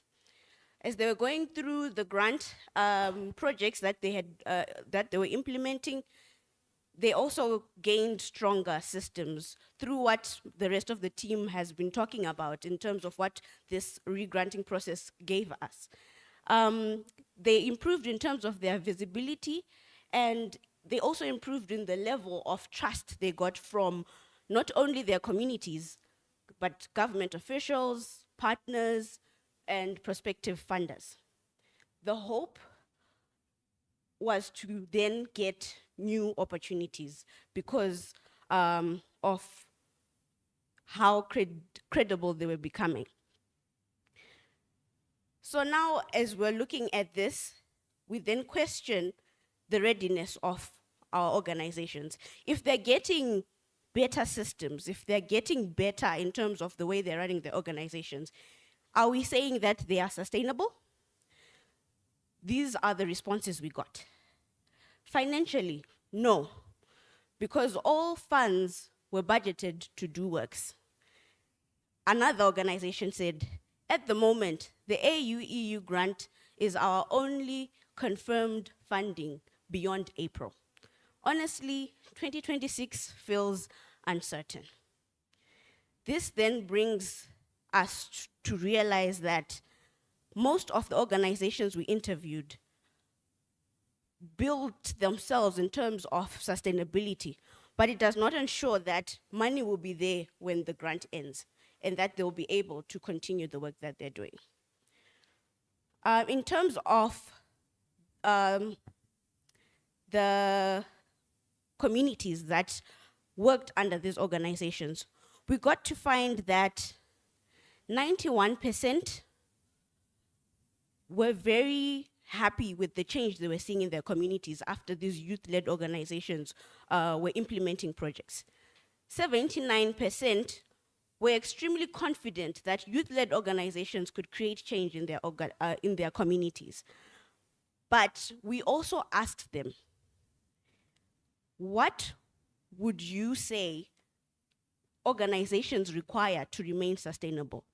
And 38%, which is the highest from the other categories that were there when we were asking them, said that there is need for consistent funding.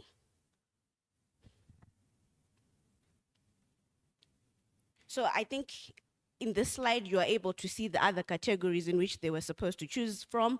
There's leadership and structures, community involvement, partnerships and networks, adaptability, but what really stood out is consistent funding. As we're going through the research, we also looked at inclusion, and we've discovered that our youth-led organizations were very involved in the different countries that they were working in. They were able to be in different locations. They were able to also look through the different genders and implement projects that were relevant to the grassroots level. And this is what we realized. But when we then questioned influence or the power dynamic, we then got to see that the Youth Advisory Board participation is the one genuine power shifting feature when recommendations change and rules, as they're making rules and decisions. And I think mainly this is happening also in terms of the aspects that were raised by Nelson, where we look at collaboration and working with others was quite difficult because of physical mobility, language, technology, and unequal power which affected the participation of organizations across different places. So now we're able to see that the regranting process worked. How it worked? The regranting process allowed youth-friendly access to grants. There was local design and adaptive delivery. There was capacity support and system building. Our youth-led organizations were able to access learning platforms and youth governance. Their credibility became better, and there were things that remained fragile. This is where we see that the short, small, or delayed funding affected the way they were running their projects. The rigid budget and procurement rules affected them. Uneven depth of collaboration, mobility, language, and digital barriers were still there. Then there were uncertain post-core financing. So I think this was spoken of by my colleagues, and I'm sure that we are now on the same page. But I would like to then hand over to the person who's going to speak on, okay, fine, this is what we found. What are we going to do about it? So I'm handing over to Ruth.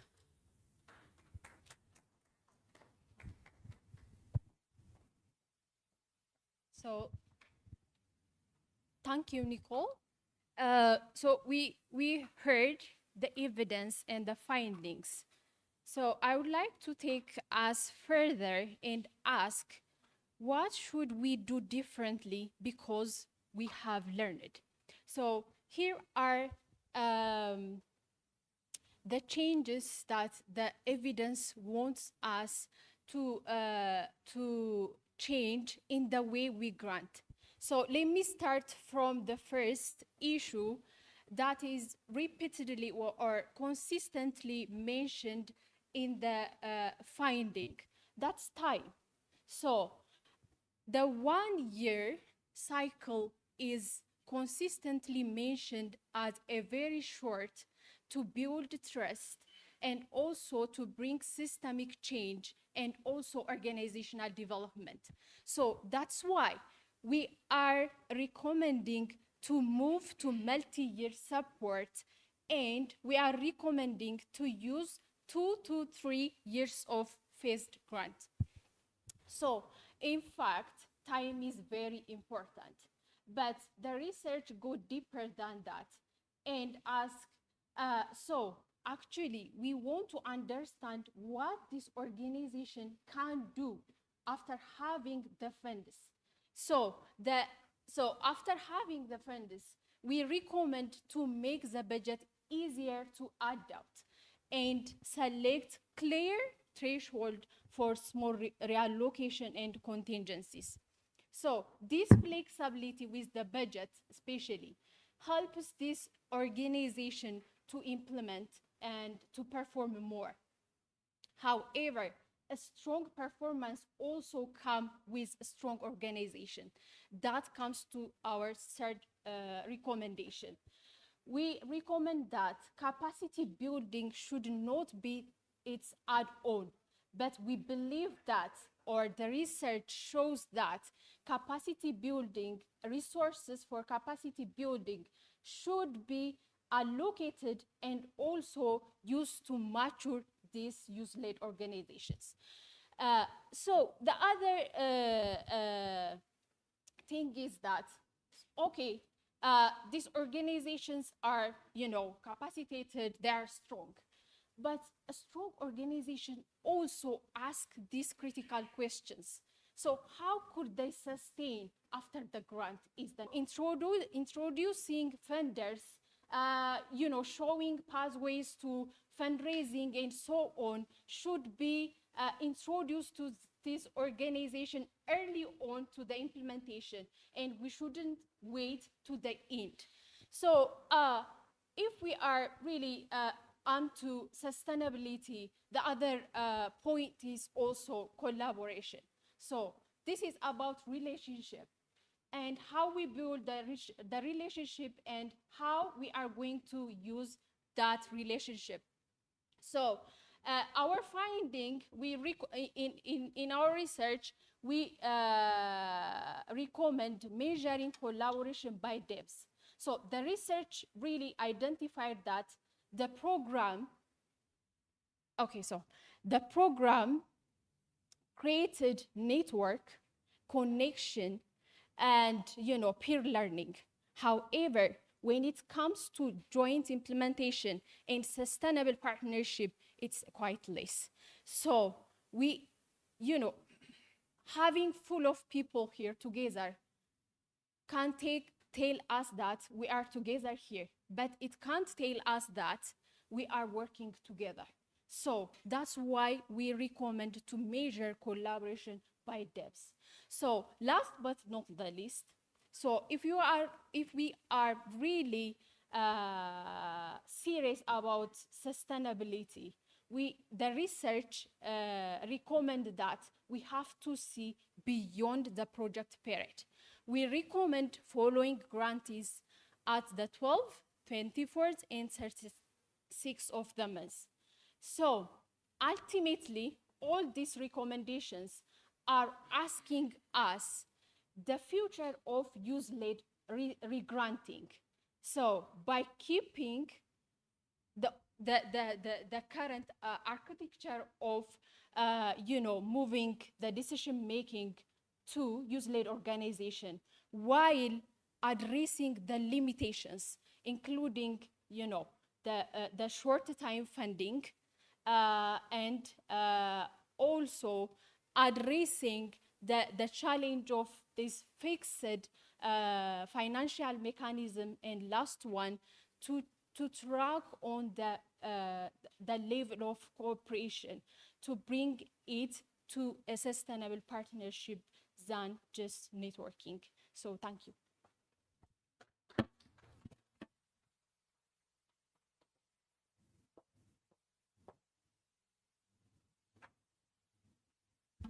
So thank you very much. Thank you very much, team. And we identify the problem. We have done the data collection and offer the solution. Our just call to action is one, regranting is the model to go. Consider adopting it in your funding mechanisms with youth-led organizations. Asanteni sana, as we say in Kenya. Thank you very much. A better round of applause for the youth researchers. Now, if you're not inspired, I'm hoping you're challenged to think different. And I think when I was younger, I think my early 20s, I looked forward to seeing young people do research, communicate the findings, and speak to them with ownership. And today, seeing that here really speaks to how things have shifted and how the advocacy we did work. So Well done to the youth researchers, and thank you everyone that really participated in this. I think, needless to say, we have seen what's working, we've seen what needs to change. It doesn't mean, most of the time we fear accountability because it comes with punishment, it comes with who to blame. But I want us to look at accountability as a mechanism for us to redesign, to rethink what we're working on. Because the moment we term accountability to move, who did this? Why did it happen like this? If we're finding someone to blame, then we make people start giving us green boards with very good KPIs that are working, but in real sense, the systems are not working. So, but when we take accountability as an opportunity for us to listen, to rethink and redesign institutions, funding mechanisms, then we're able to actually work very well with young people. Right about now, the energy in the room is just right. And I'm asking you to write those questions down, to write those comments. We're gonna have a plenary session that will be coming up. But as of now, I would like to take the opportunity to welcome Mr. Jimmy Toko, who is representing the head of programs at the Royal Danish Embassy, to come and respond to the findings and tell us what they actually mean to them as development partners or donors. What does this say? What is that one thing that, or two or three that trigger you? So, ladies and gentlemen, let's put our hands together and welcome Jimmy. Louder, like I want to feel the room. Thank you. Thank you very much, our dear moderator.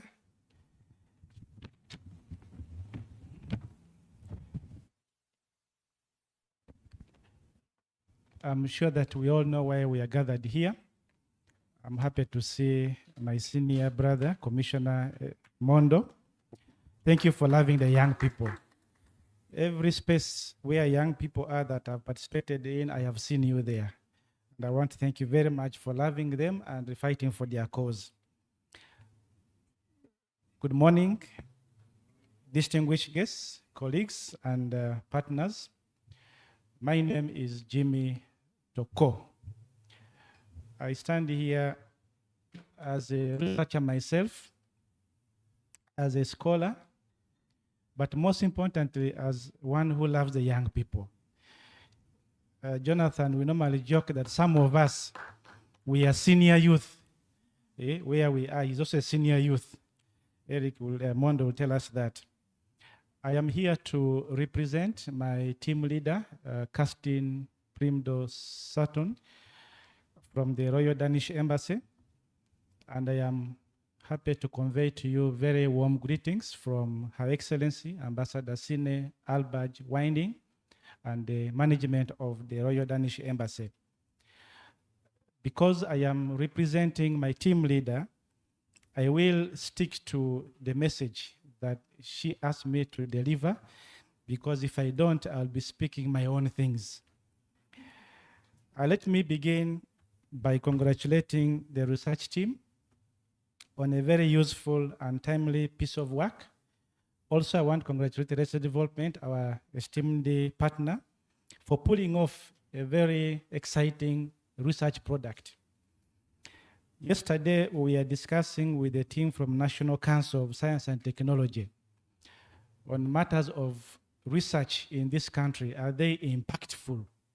So when I sit here and listen to young people generating evidence, which is evoking discussions, then I am beginning to see that actually there's a lot of very good work happening, and I want to thank you very much. What I particularly find valuable about this study is that it takes us beyond asking, did we give the grants? And asks a much more important question: what difference did regranting actually make to youth organizations and the communities that they serve? The findings are very encouraging, I must say, but they also challenge us to think more deeply about what we mean by locally led development. Let me highlight a few things that we have made reading this beautiful report.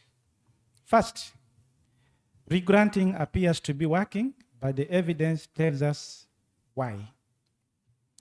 The strongest message for me is that regranting works when resources, local knowledge, and decision-making space come together. The numbers are quite compelling. I could hear more than 90% of community respondents considered youth-led organizations more responsive, while 96% rated them at least moderately effective. This tells us something particularly important, that proximity matters. Organizations that understand their communities and have some flexibility to respond to local priorities are often better positioned to develop relevant solutions. But it leaves us with another question.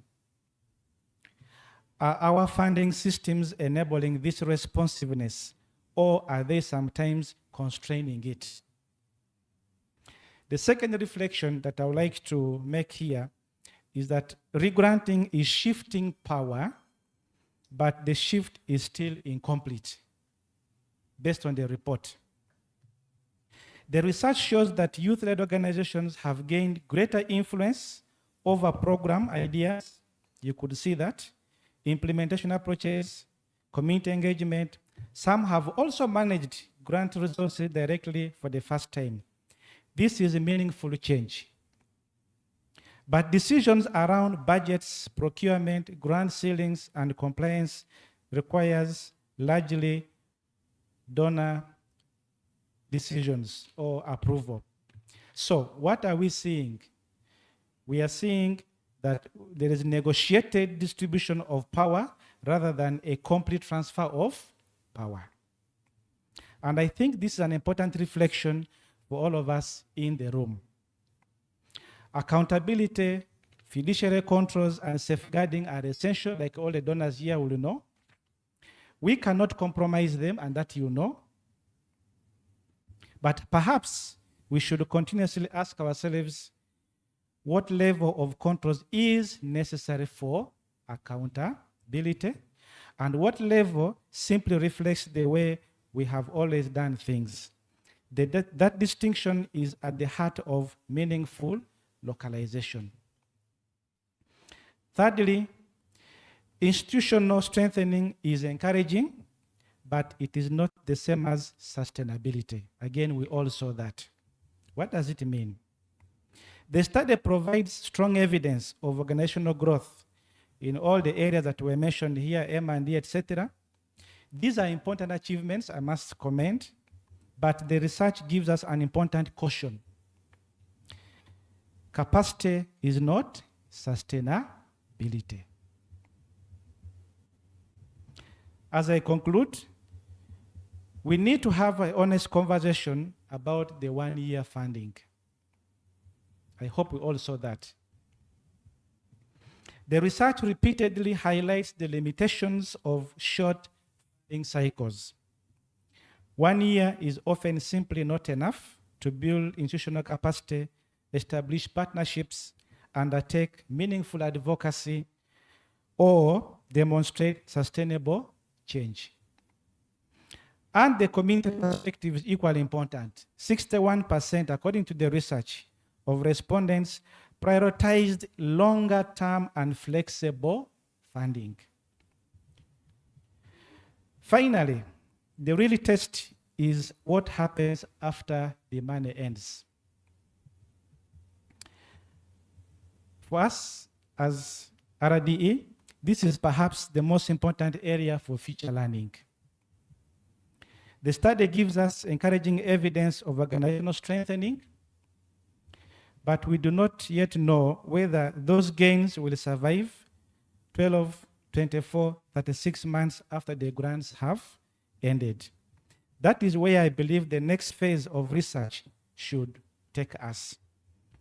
We should go back to our organizations and ask, one, are they still operating after our funding?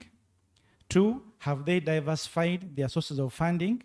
Three, have they retained their staff and organizational capacities? Which partnerships have survived? What changes were sustained? So if I were to distill this research into one message, it would be this: regranting can work. I thought you'd be happy. It can bring resources closer to the communities. It can strengthen youth-led organizations.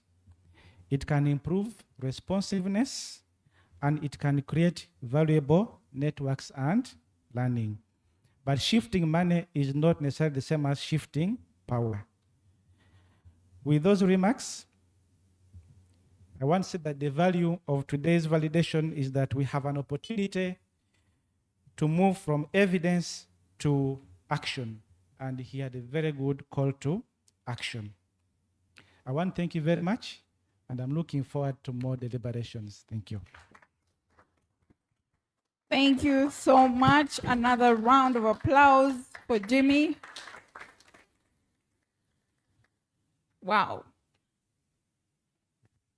That was really powerful, Jimmy, and thank you so much. I think some of the things that I take away from your response is the question you raised that I think every development partner in the room and those watching us online to really think we should stop just asking, did we give the grants to the youth-led organizations, and ask what actually changed? What is the difference? When all of the funding ends, what has changed? And really have this one honest conversation with ourselves whether 1 year funding is actually feasible, or is it's very dominant in this report. It keeps coming up. Young people are speaking. Are we listening? Is a question that I want every development partner in the room to think about. And yes, regranting can work. But we need also, as we're shifting the money, as we're shifting the power, we're sharing the power, there's still restrictions on flexibility of where this money is going, if communities, and I think that's why I love the conversation today, because we get to be real with what's happening. We get to, take off the titles and say, okay, look, this is happening, how do we do better? And the researchers have done a very good job. In a special way, I want to recognize the presence of the commissioner. Commissioner Mondo, he's a Assistant Commissioner for Children and Youth at the Ministry of Gender, Labor and Social Development.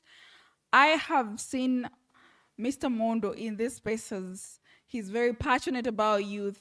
I think since I started my advocacy journey, he's been that person that will show up for anything, young people.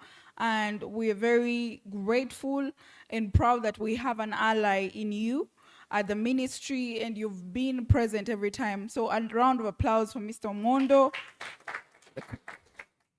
And I think at this moment, I'm going to, Mr. Mondo is supposed to launch these findings officially, the research findings, and so that we're able to now use them with, one would say, when they welcome you, when you're guesting at home, you first of all behave very well, sit properly in the chair, you sit, you even drink water slowly, you sip slowly until they tell you, your family, feel free.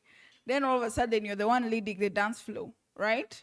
So in Uganda, these findings are valid, they speak to the young people, but when we have a stamp from someone from the ministry that's responsible for youth, then we're able to actually raise our voices more and do more with it. So ladies and gentlemen, at this juncture, I would like to invite the Assistant Commissioner for Youth and Children, Commissioner Mondo, to actually give his remarks and officially launch this research findings.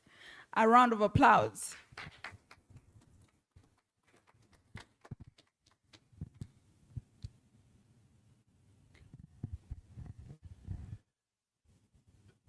The director of ceremonies has given me permission to speak from here.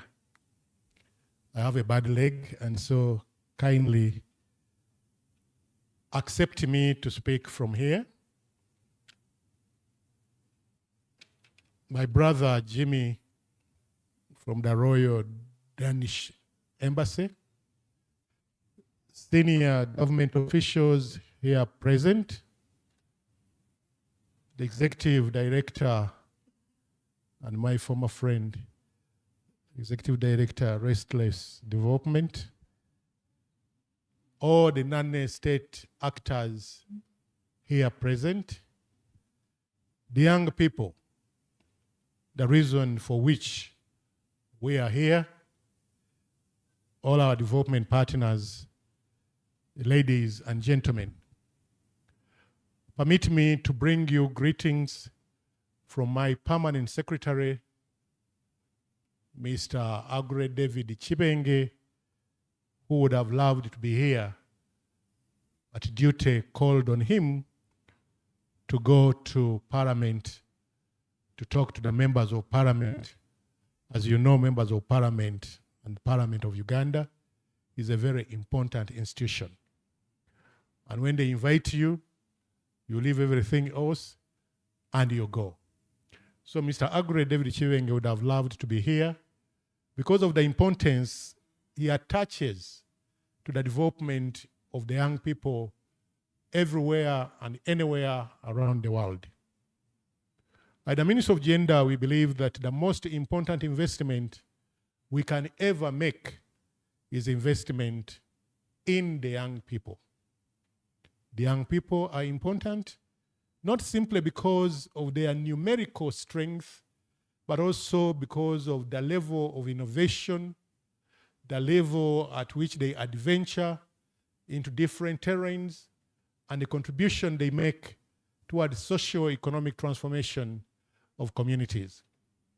None of you would like to be reminded that 73.2% of the population of Uganda is below the age of 30.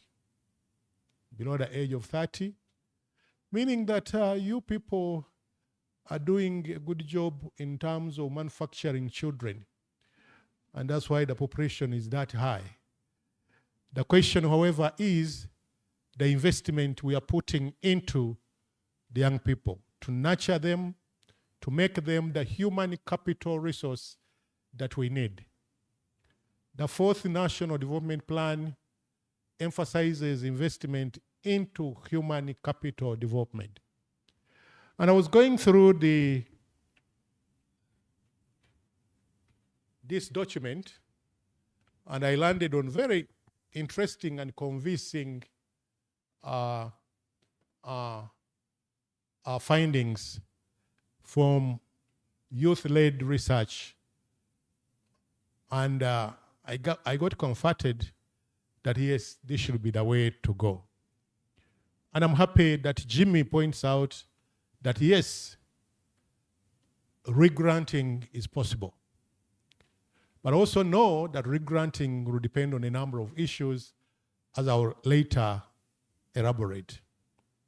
One of the things I found out from the findings was that the regranting allows youth-led organizations determine the priorities of the communities.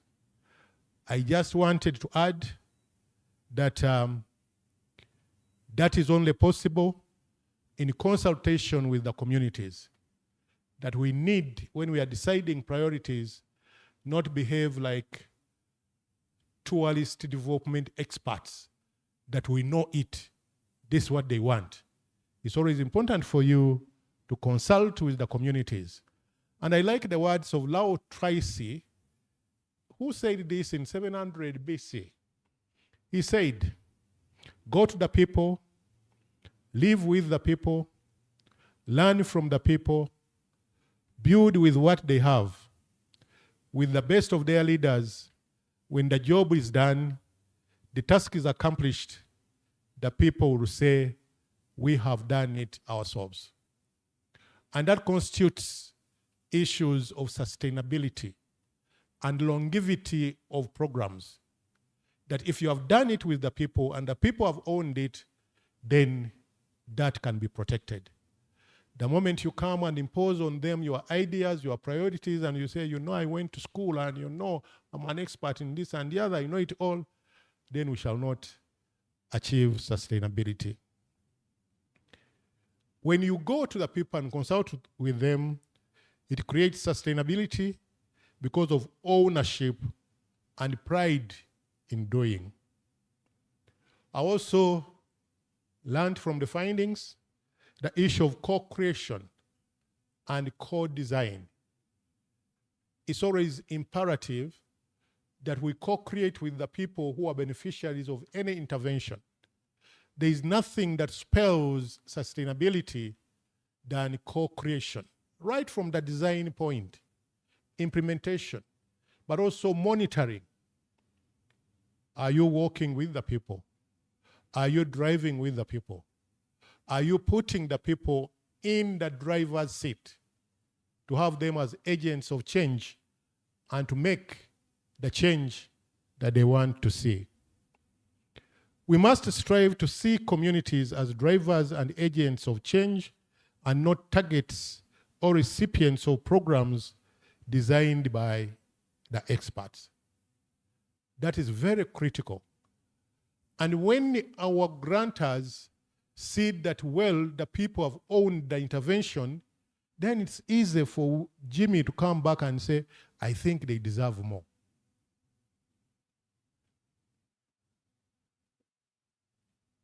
You remember Charles Dickens? In Oliver Twist, we want some more. Jimmy, the young people want some more. They are not yet where they want to be. So they want to be regranting, which will be based on a number of issues I'm going to enumerate before I put the microphone down. One of the things that I hear from these findings that donors need to rethink funding models based on trust. And this allows building partnership. Yes, I get you loud and clear. But again, you need to know that trust is earned, not simply given. If you want to be trusted, show trust in the little that you have been given in the first year, which I agree with you is a very short period of time. 366 days, depending on whether it's a leap year or what's the other year? Leap or? Even my colleague has forgotten those basic things.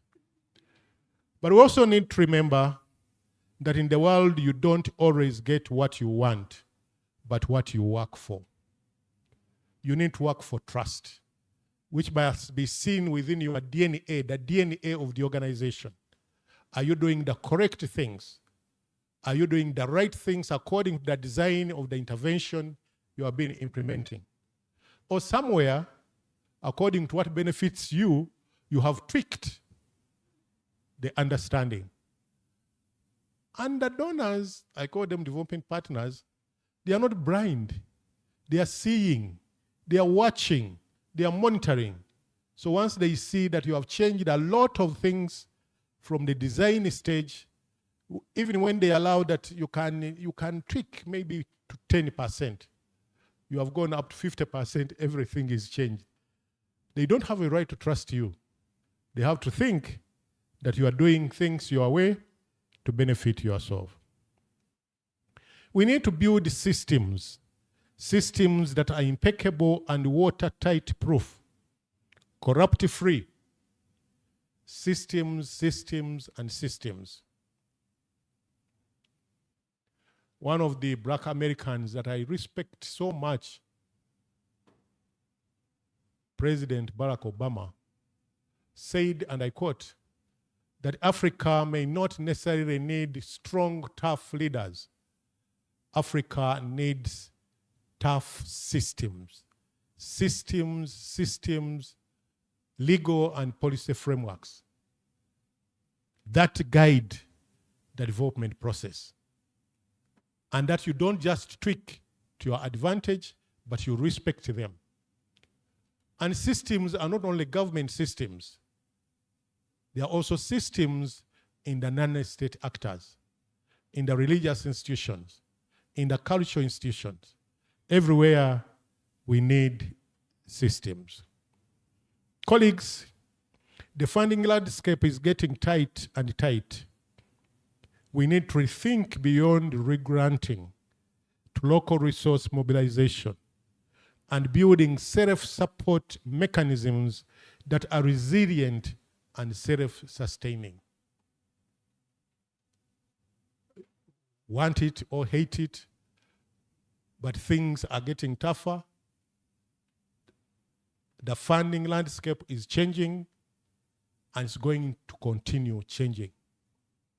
So we need to think about homegrown solutions. What do we do when the Danish people are not here? What do we do when the Kingdom of the Netherlands is not here? What have we done when Trump trumped on so many things? You need to think outside the box, but better still, throw away the box. Throw away the box and think about things that can make sense. Regranting is a good thing, but it may not be here all the time. And I want to think that we need to think about multiple funding streams. Multiple funding streams. And I saw this again within your findings. Don't put your eggs in one basket. Don't overtrust just one funding agency. But wherever you go, even when you have many other funding streams, discipline, discipline, and discipline is very important. Discipline with money, accountability, not just paper accountability, but impact. Do you see the change you wanted to see in the design of the program? Are you seeing the change? Or things are as they were? I like the issue, excuse me,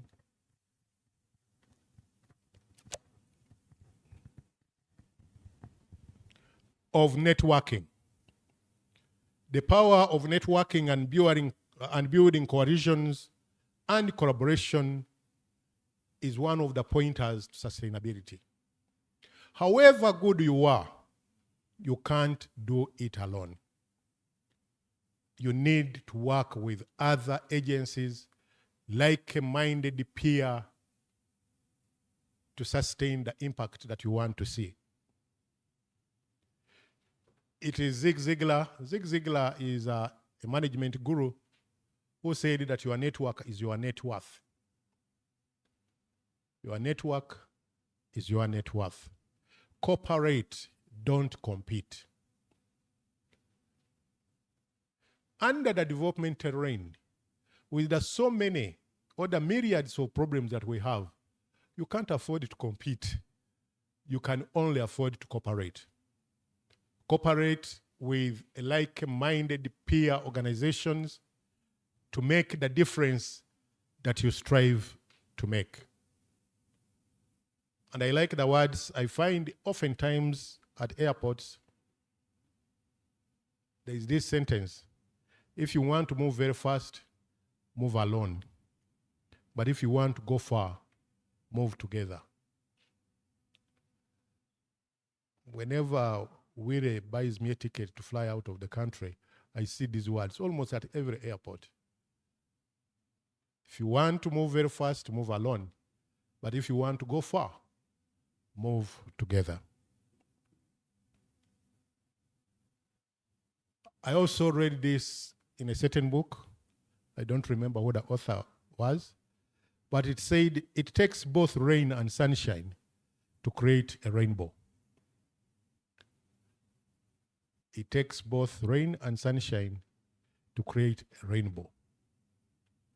But also, you people, you know that in the word team, there is no I. It is teams that deliver. It's teams that are more resilient than individuals. Therefore, the we is more important than the I. That's why the other gentleman I mentioned, President Barack Obama, in his campaign, he said, yes, we. He didn't say, yes, I can. And the rest is history. Those who said Americans cannot elect a black African, a black American. He governed them for one term, governed them for another. And he remains a star. But his belief was, we, yes, we can. Not, yes, I can. The I is less significant than the we. But also, on a lighter note, you, the men and women, the girls and boys who are here, do you know that you are all products of people who decided to cooperate? Your mother and father, they had to cooperate to produce you. Is that correct? If you are born by just one person, put up your hand for recognition. Yes, it takes two to tango. Your mother and your father had to convince each other, and you became a product of that cooperation. Let's clap for that, because we wouldn't be having you here. So we need to leverage the strength of peer to peer as we deliver services. I'm happy about the youth-led research, and we are happy to receive the research findings in our boardrooms. We'll be happy if you come, if you ask, and we shall invite you to present to both the senior management and top management, because research findings are only as important as they inform policy and strategic intervention. So when you do it and you keep it to yourself, it will not create meaning. We need it to reach the policymakers. I'll also work with you to ensure that you can present the same findings to Parliament for uptake, because that's where laws are made. We continue to believe in the asset-based approach to youth programming. We don't think that youth are targets to be made, but we believe that youth are drivers and agents of the change they want to see. So how do we sustain the gains? That's the big question that we report to you. Sustaining the gains. There's a party that campaigned on that strength, and I don't want to bias anybody here, but I think it's important, whichever party you belong to, we need to sustain the gains. Protect the gains, advance the gains, and jealously ensure that the gains are multiplying. But as organizations, we need to rebrand ourselves. Don't be the same organization you were yesterday. Grow. Grow and grow. If the systems on which you gained the first grant were shaky, improve on them. So that Willie and team will say, oh, now these people have rebranded. Their systems are different from what they were. Don't be a one-man organization. Be an organization that grows and grows and builds capacity. One time, I was somewhere, and a young man who was making a speech before heads of state, he said, leaders of Africa, invest in us today. love us better today. Protect us well today, so that in future we are able to protect you. I want to thank you, and I don't know what I'm supposed to do. I'm told I'm supposed to launch. How do I launch? Madam Director of Ceremonies, can you guide me? Let's aspire to inspire before we expire.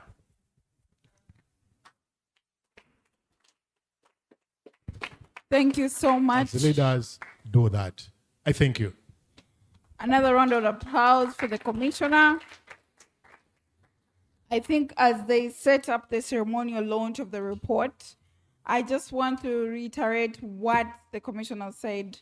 One of the things that struck me right from the beginning of his speech is, for us as development partners, I am not yet a development partner. Maybe in the future I'll be.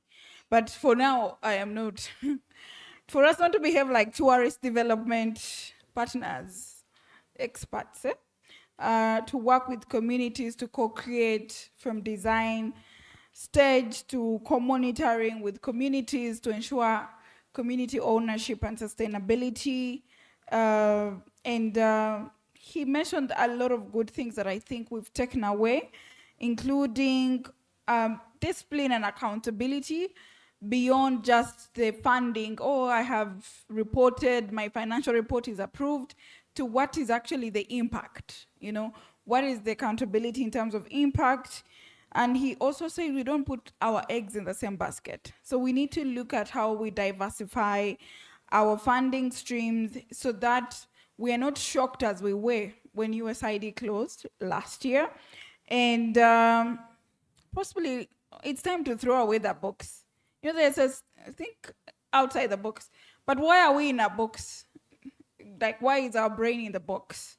So I think we need to throw away the box and really make sense of the reality. What is the current reality of funding? It is shrinking. What can we do? What do we tap into?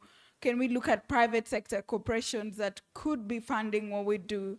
And I really love when we go into the private sector, public-private sector partnership, but also how do we tap into their CSR budgets as part of our funding streams and sustainability.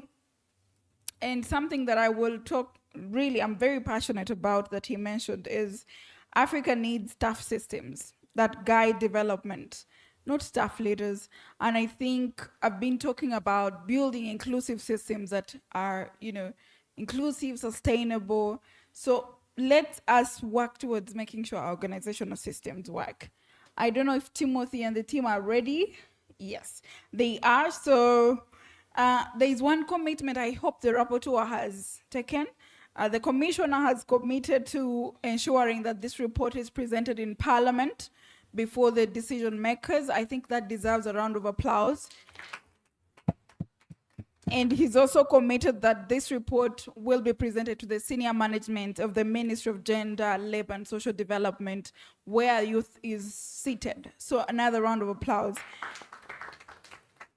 Okay, so right about now, we're gonna go to the ceremonial part. First of all, I will start with inviting the researchers to join the commission. I think we're going to bring, are we going to bring it?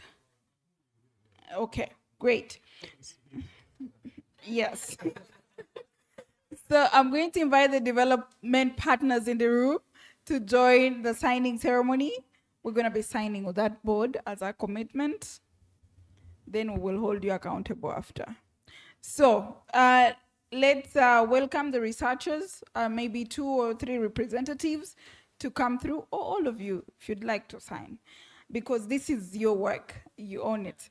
And can we have a representative from the media, someone from media, and then of course we'll have Commissioner Mondo representing government. We can have one youth-led organization representative, which I think even some of the researchers are part of. And we will also welcome the development partners, Edward, Jimmy. Yes. There's someone from Plan International, I think, who's around. Yes. please come forward. We're gonna be signing there. This is gonna be for the photo, but we'll let the commissioner sign first, then we will sign after. So please, let's do that. Great.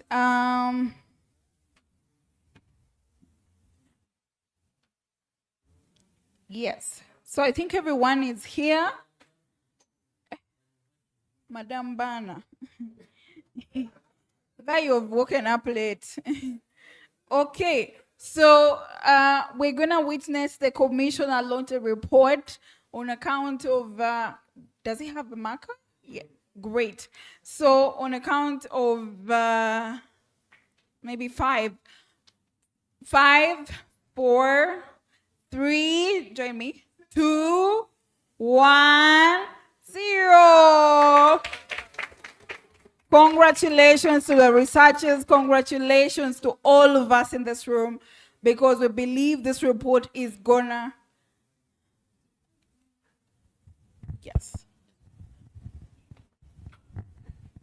My colleagues, ladies and gentlemen, on behalf of the government of the Republic of Uganda, I hereby launch a report on the impact of regranting mechanisms on the performance and sustainability of youth-led organizations. Today, 27th August 2026, the year of our Lord. I hereby launch. Thank you so much. A bigger round of applause from the audience. Thank you so much, Commissioner. And now the rest of us can sign. Have we taken the photo, the group photo? Okay. DJ, do you have some music that can soothe my soul? No, you don't? What about my stomach? No? Okay. My ancestors are probably at work with the DJ, because why is he boring me?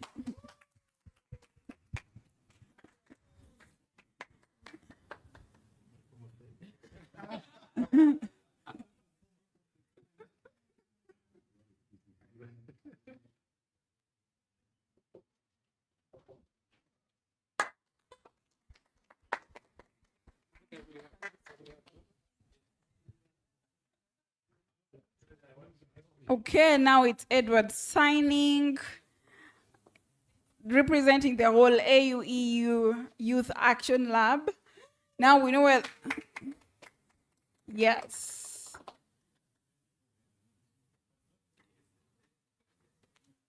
And already Jimmy has signed, and now we have Plan International signing on the report.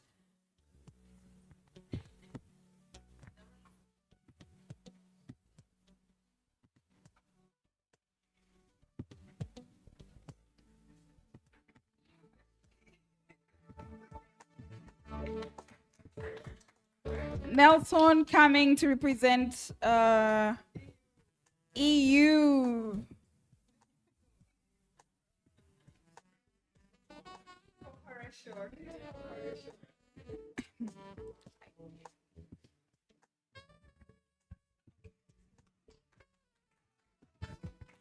Thank you, Nelson. And Peter is signing the report as well, representing the land of Ruto.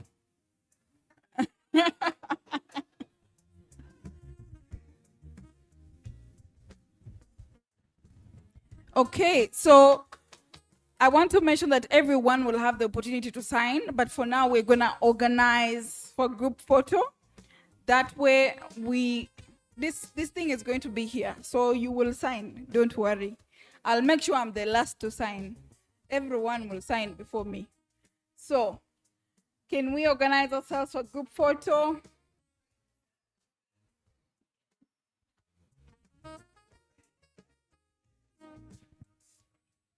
Okay, so I think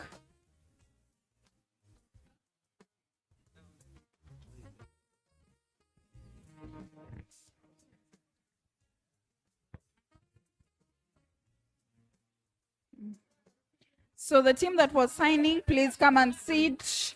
The EDs of youth-led organizations, where are we? EDs of youth-led organizations, please join the photo.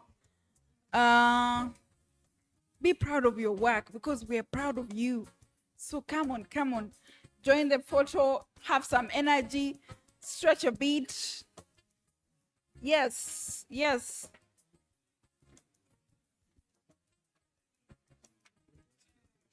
Okay, join the photo, join the photo.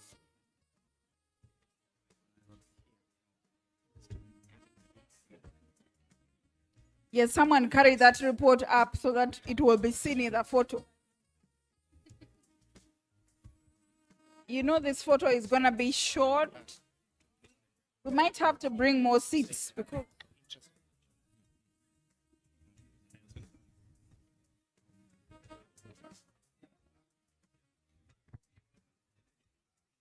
yeah, I think the photo will end here.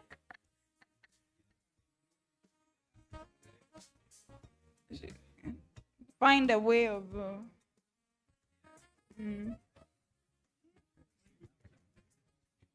when do we commissioner? If I am to be in the photo,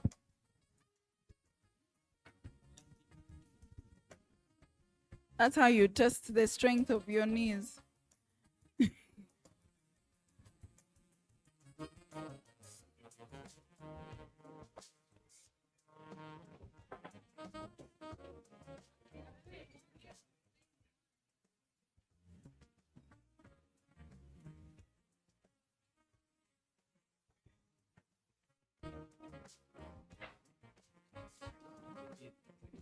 The knees are giving up on me.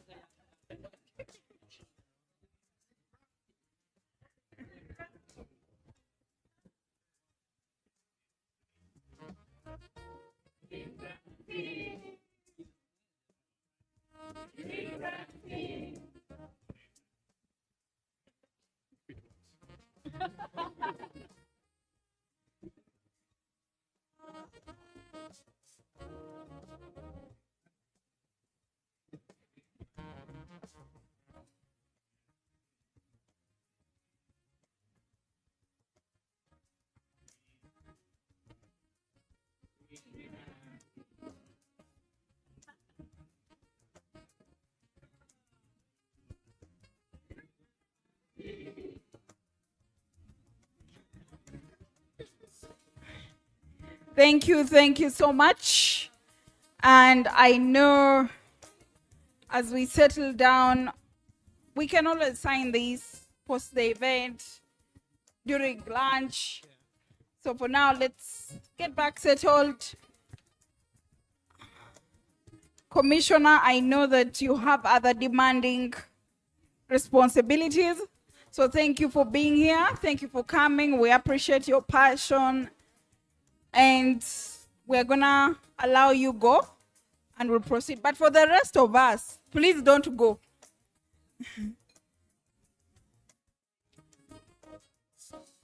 Let's settle down, ladies and gentlemen. We're going to continue with our program and ensure that we finish. So we're going to the juiciest part of the program. Don't you want to hear all the juices that are coming from this? Yes. From morning, we first had an introduction, then we went into the findings, right? We went into the findings and, you know, realized what came out. Right now is the time we get to actually put the practicality of the findings, have a conversation about the practicality of them through the panel, right? Who is excited about the panel like me? Yeah, I feel the other side is full of energy. What is going on here? You know, this year is the year of Kadodi, Amagishu. So the spirit of Kadodi should enter you too. Because you're very quiet. Kadodi is loud, eh? Whatever the case. But I think I want us to get back to the room. So we're gonna do something that just awakens us, right?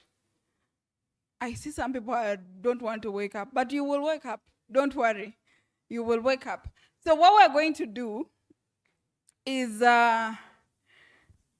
let's stand up, first of all. Even the standing up is in slow motion. This is where the movie captures it. But let's stand up. And we're going to prep for the panel. But before we do that, we need to first energize ourselves, wake up. Some of us don't do well with those numbers when they become too much. So now we're going to but before we do that, we're going to do an energizer.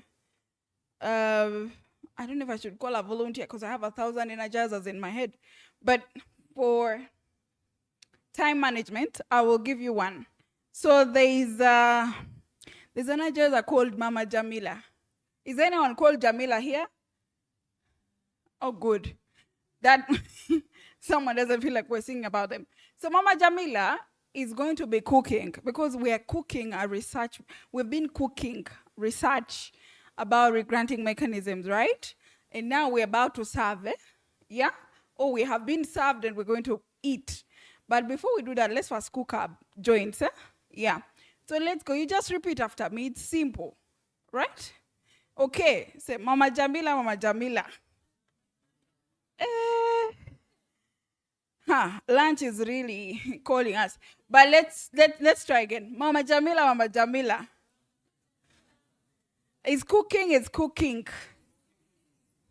With her left hand, with her left hand. Mama Jamila, Mama Jamila.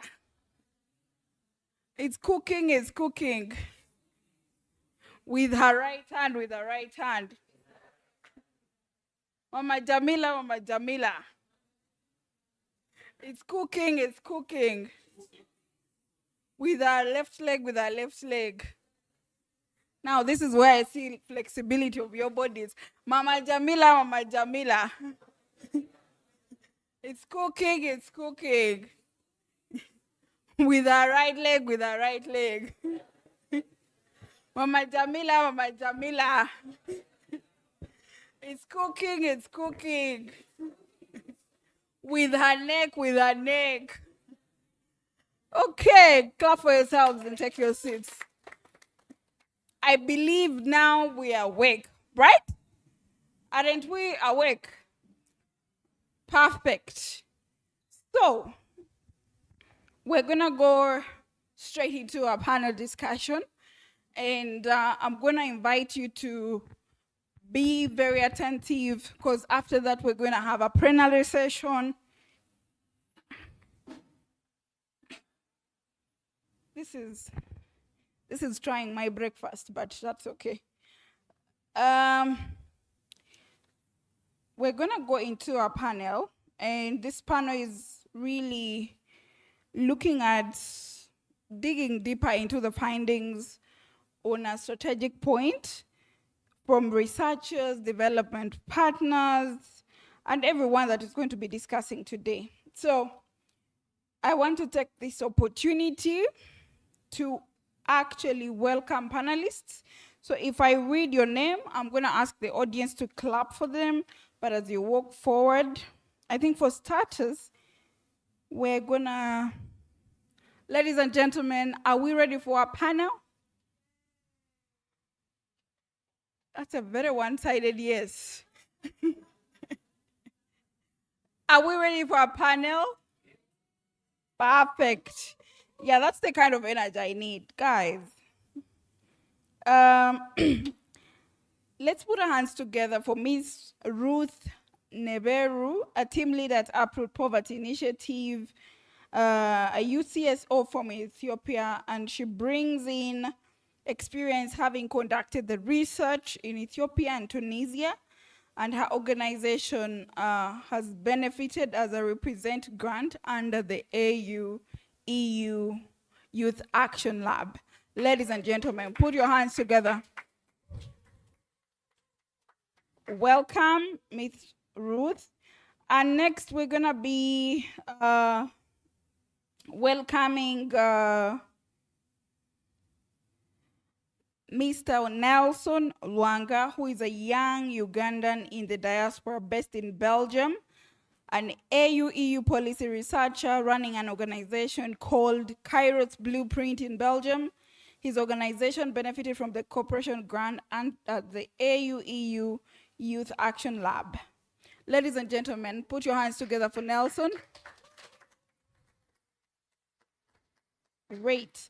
And the next panelist, we're going to be welcoming Mr. Timothy Oboth, who is the program manager of the AUEU Youth Action Lab, to join the panel.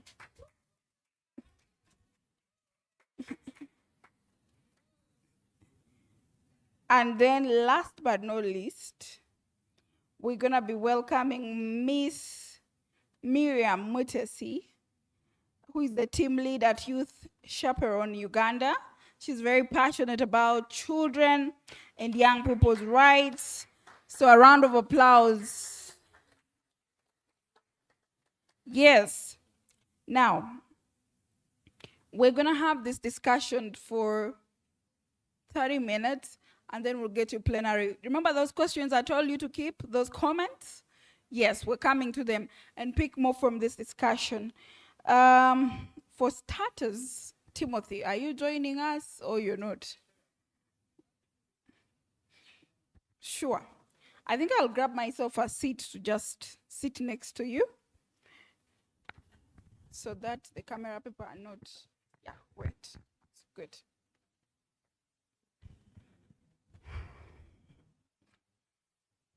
Okay, so first of all, thank you for accepting to join the panel. I know that puts you on the spotlight, but we also know that you're very passionate about the topic at hand. And for starters, I'm going to just allow you to, tell us, each of you, what we've listened about this report. We've looked at the statistics, the realities, what's happening and what's not, and some of the things that strike us differently or that we learned, especially the researchers, but also the organization that is receiving funding. I think my question to start with is, what does the evidence from young people tell us about regranting models, just from your own understanding, really? Because I know there is a whole research language, but in a simplified way, what does this evidence tell us about regranting models? Is the microphone there? We can start and just move there. So thank you once again. So the evidence are telling us, first, performance gains are stronger when funding is accessible and also when there is local knowledge. When we develop the programs from the needs of the community rather than, from fixed, written statements. So different organizations which receive this regranting or funding also testify about this.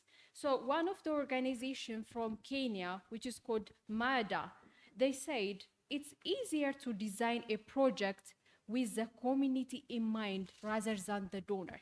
What is really aligned with this finding is that community co-creation is a working mechanism, than it's not just simply a slogan.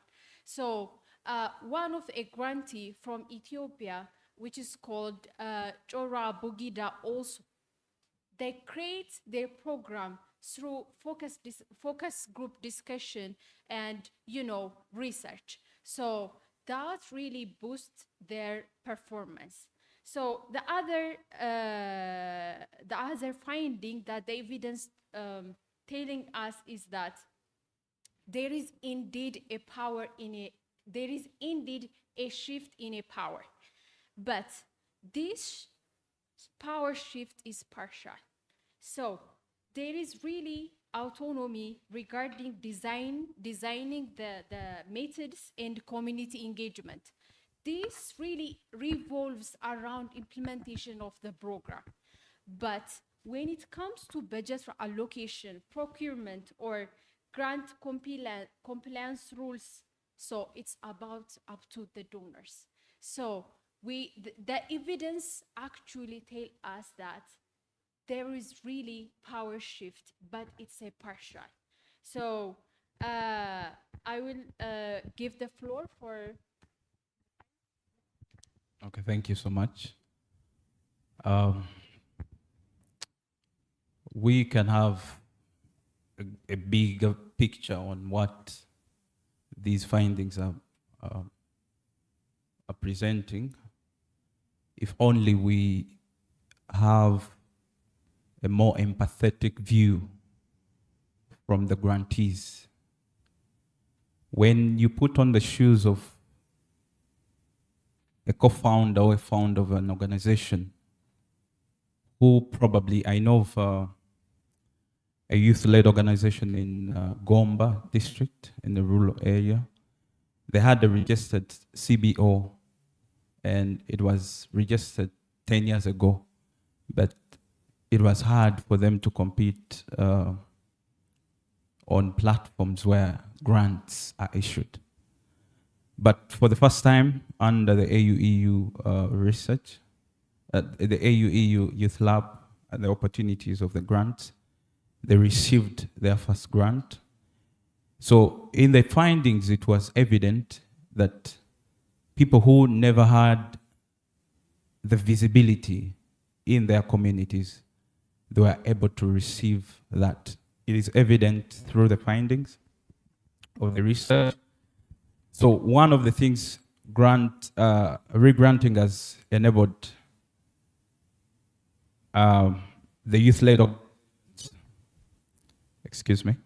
the youth-led organizations to have is the performance. There is evidence that performance of youth-led organizations strike high and higher after joining the regranting scheme. So in the summary of everything we're going to have a discussion over is, regardless of the faults and the limitations that we shall speak about, this scheme brought an opportunity for an organization that never had a grant to receive one in the shortest time possible and with minimal eligibility criteria. So thank you. Thank you so much. Thank you so much. Good afternoon to everyone. Good afternoon. Once again, I'm by the name of Mutes Miriam, and I lead a team at Youth Shepherd Uganda. I'm speaking from the basic as a leader and a founder of a youth-led organization, because we have lived in both the opportunities and the barriers that hinder young and grassroots organizations in the funding space.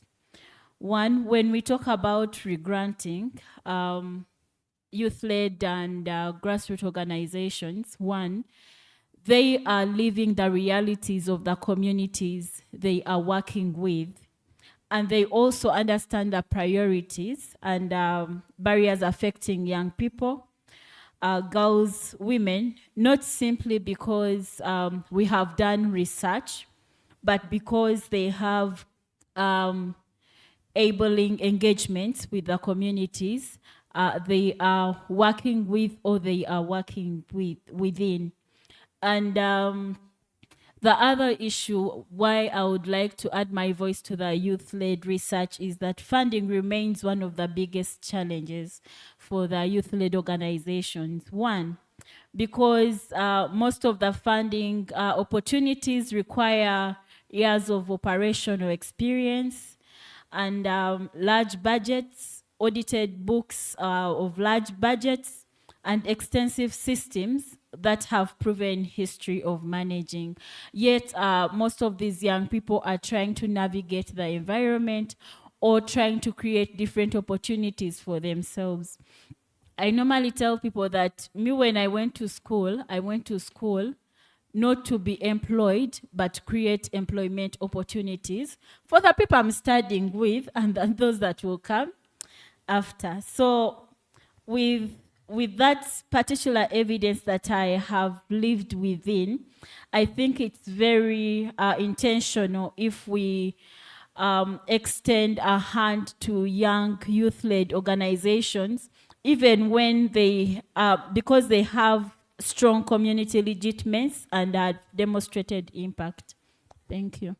Thank you. Hello, everyone. Hi again. My name is Timothy Oboth. I work with Restless Development, Uganda. I come here to bring the perspective of a development partner. And many years ago, I interfaced with a group of development experts, and they gave an example of a community that a certain organization went to, did its community assessment, and then drove back to their office.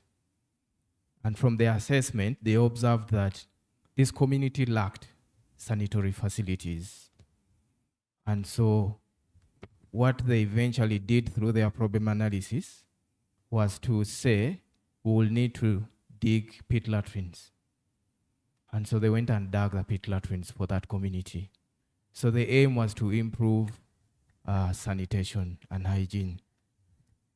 When they went back again after 6 months to find out how far to harvest outcomes, because they wanted to see hygiene levels improve. Latrines were already constructed, dug, etc. But the latrines were as new as they were constructed. No one went to them. So they did another assessment to find out why. Why aren't the community people using the latrines? So they came up with, again, another action that perhaps they do not know the use of the latrines. So they created an awareness and then demonstrated how to use the latrines to that community. 6 months later, they visited to see how the latrines are being utilized. So they found that instead of the fecal facility being aimed in the hall, it was put on the side. So they went back and said, but wasn't the awareness effective?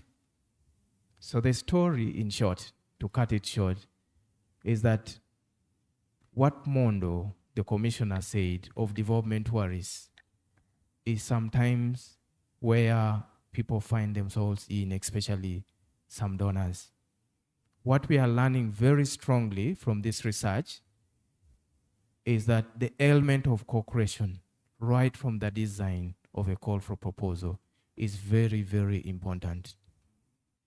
You look at the one who is going to receive funding as a partner in designing the call for proposal, a partner in implementing, a partner in evaluating, a partner in walking the journey of transforming a community. This research points out very strongly that component, that co-creation, that developing step-by-step processes is very critical. One of the key outcomes from this is the aspect of ownership. The program, the project is fully owned by the community. They take it as theirs because they participated in the design, in the implementation, in the evaluation, and the journey to change their lives. The regranting model strongly recommends that. Thank you. Thank you so much. I think you bring out very different but yet connected perspectives to the conversation that we're having. And I loved what Ruth said about the power has moved, but control over money is still, has moved less. It has moved, but it has moved less than the power is moving. And we celebrate the win that power is shifting, but control over the resources moving less means something for us to look into and interrogate.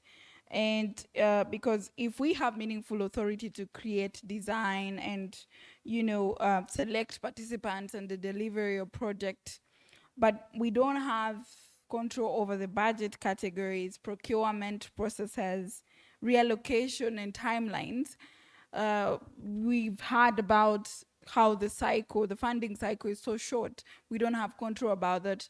That means we still have more to do. And we already commend what has happened, but it's also a momentum for us to say we need this to happen. And then Nelson talks about the visibility. I don't know how many, in my past work, I used to coordinate youth-led organizations and sub-grant them.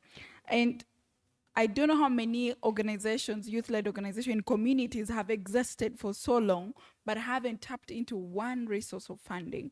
And yet they're doing amazing work on their small budgets, on their community mobilized resources. They just need a little bit of push with resources and they could do amazing work that big institutions are doing. Creating jobs, we have an employment problem. And I think as we look at this regranting mechanism, how does it support generation of more opportunities for young people to address employment issues? And I like what Timothy said about partners, not just beneficiaries. We need to look at that. If we want to have sustainability and survival of organizations, there must be full co-ownership of the project by communities, by youth-led organizations, by the young people. Otherwise, as the project ends and you close, you go with your project and the communities stay. And so I want to get into the specifics of some questions here. And I am going to really get to ask, first of all, I think I will start with Nelson this time and ask,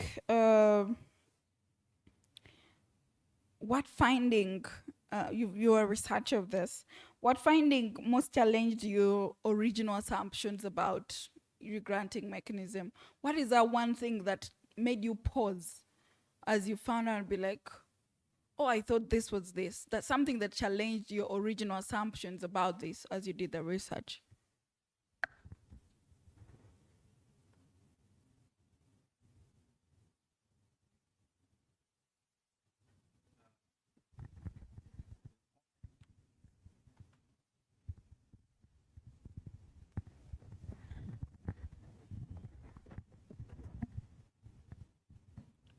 Okay, thank you so much. I was following some train of thought when you asked about a finding. I would go for the evidence that people know the existence of, there is possibility for a collaboration. The response was approximately 97, but those that have tried to participate was 48%. So to me, we could have a collaboration or discussion on, many people might know about something and the advantage of how, or if you get involved into it, that can change some aspects of their organizations or communities. But it is kind of strange that not even a half of the respondents had gotten an opportunity to get involved into. So to me, such a finding would make me ponder and ask the questions that follow up, that why?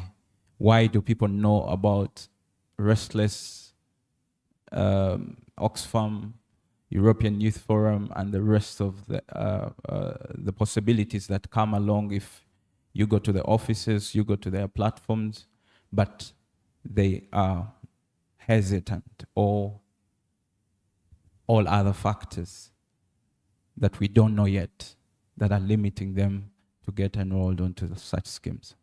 Wow, that's powerful, really, because we need to interrogate that. Why do people know and do not take a step? Is it because they think they can't succeed? Do they fear the system? What is out there that makes them withhold?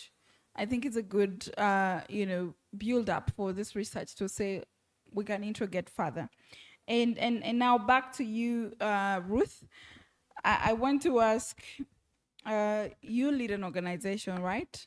Yes. So I want to ask, from the research experience, and you've been a researcher, what would you need to observe before you could confidently say that regranting strengthens long-term sustainability?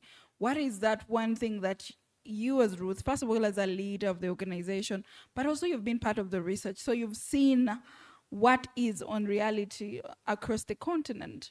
What is the one thing you would need to observe for you to actually say that regranting strengthened long-term sustainability and survival of youth-led organizations? Okay, thank you once again. So I would start answering this question from our organization experience.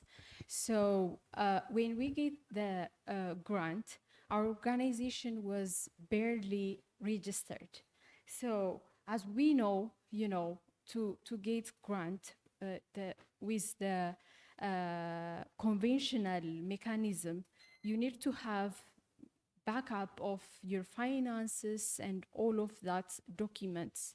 But our organization used to practice for long years without registration. But after we registered, we just gave this grant. So it was quite, change of the game for us, because, we are just registered, but with all that backup of experience and all of that work in the community. But it was not possible for us to get that this kind of fundings if we follow the conventional mechanism. So that was really important for us. Even as a researcher, when we did this research, and when we interview, key informants, most of the youth-led organizations are, they are performing the work on the ground, but the organizations are young, so that they couldn't find, funding with the conventional mechanism. So this regranting model is quite close to the youth organizations, and also it's quite close to the community.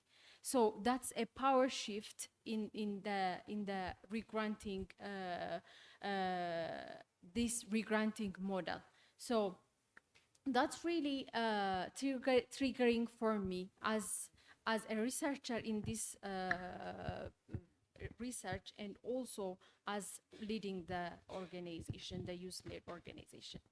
Thank you so much. I think something you're communicating here that I really truly pick out is the regranting model should be able to strengthen the capacity of organization to legally comply so that it can compete for other funding opportunities.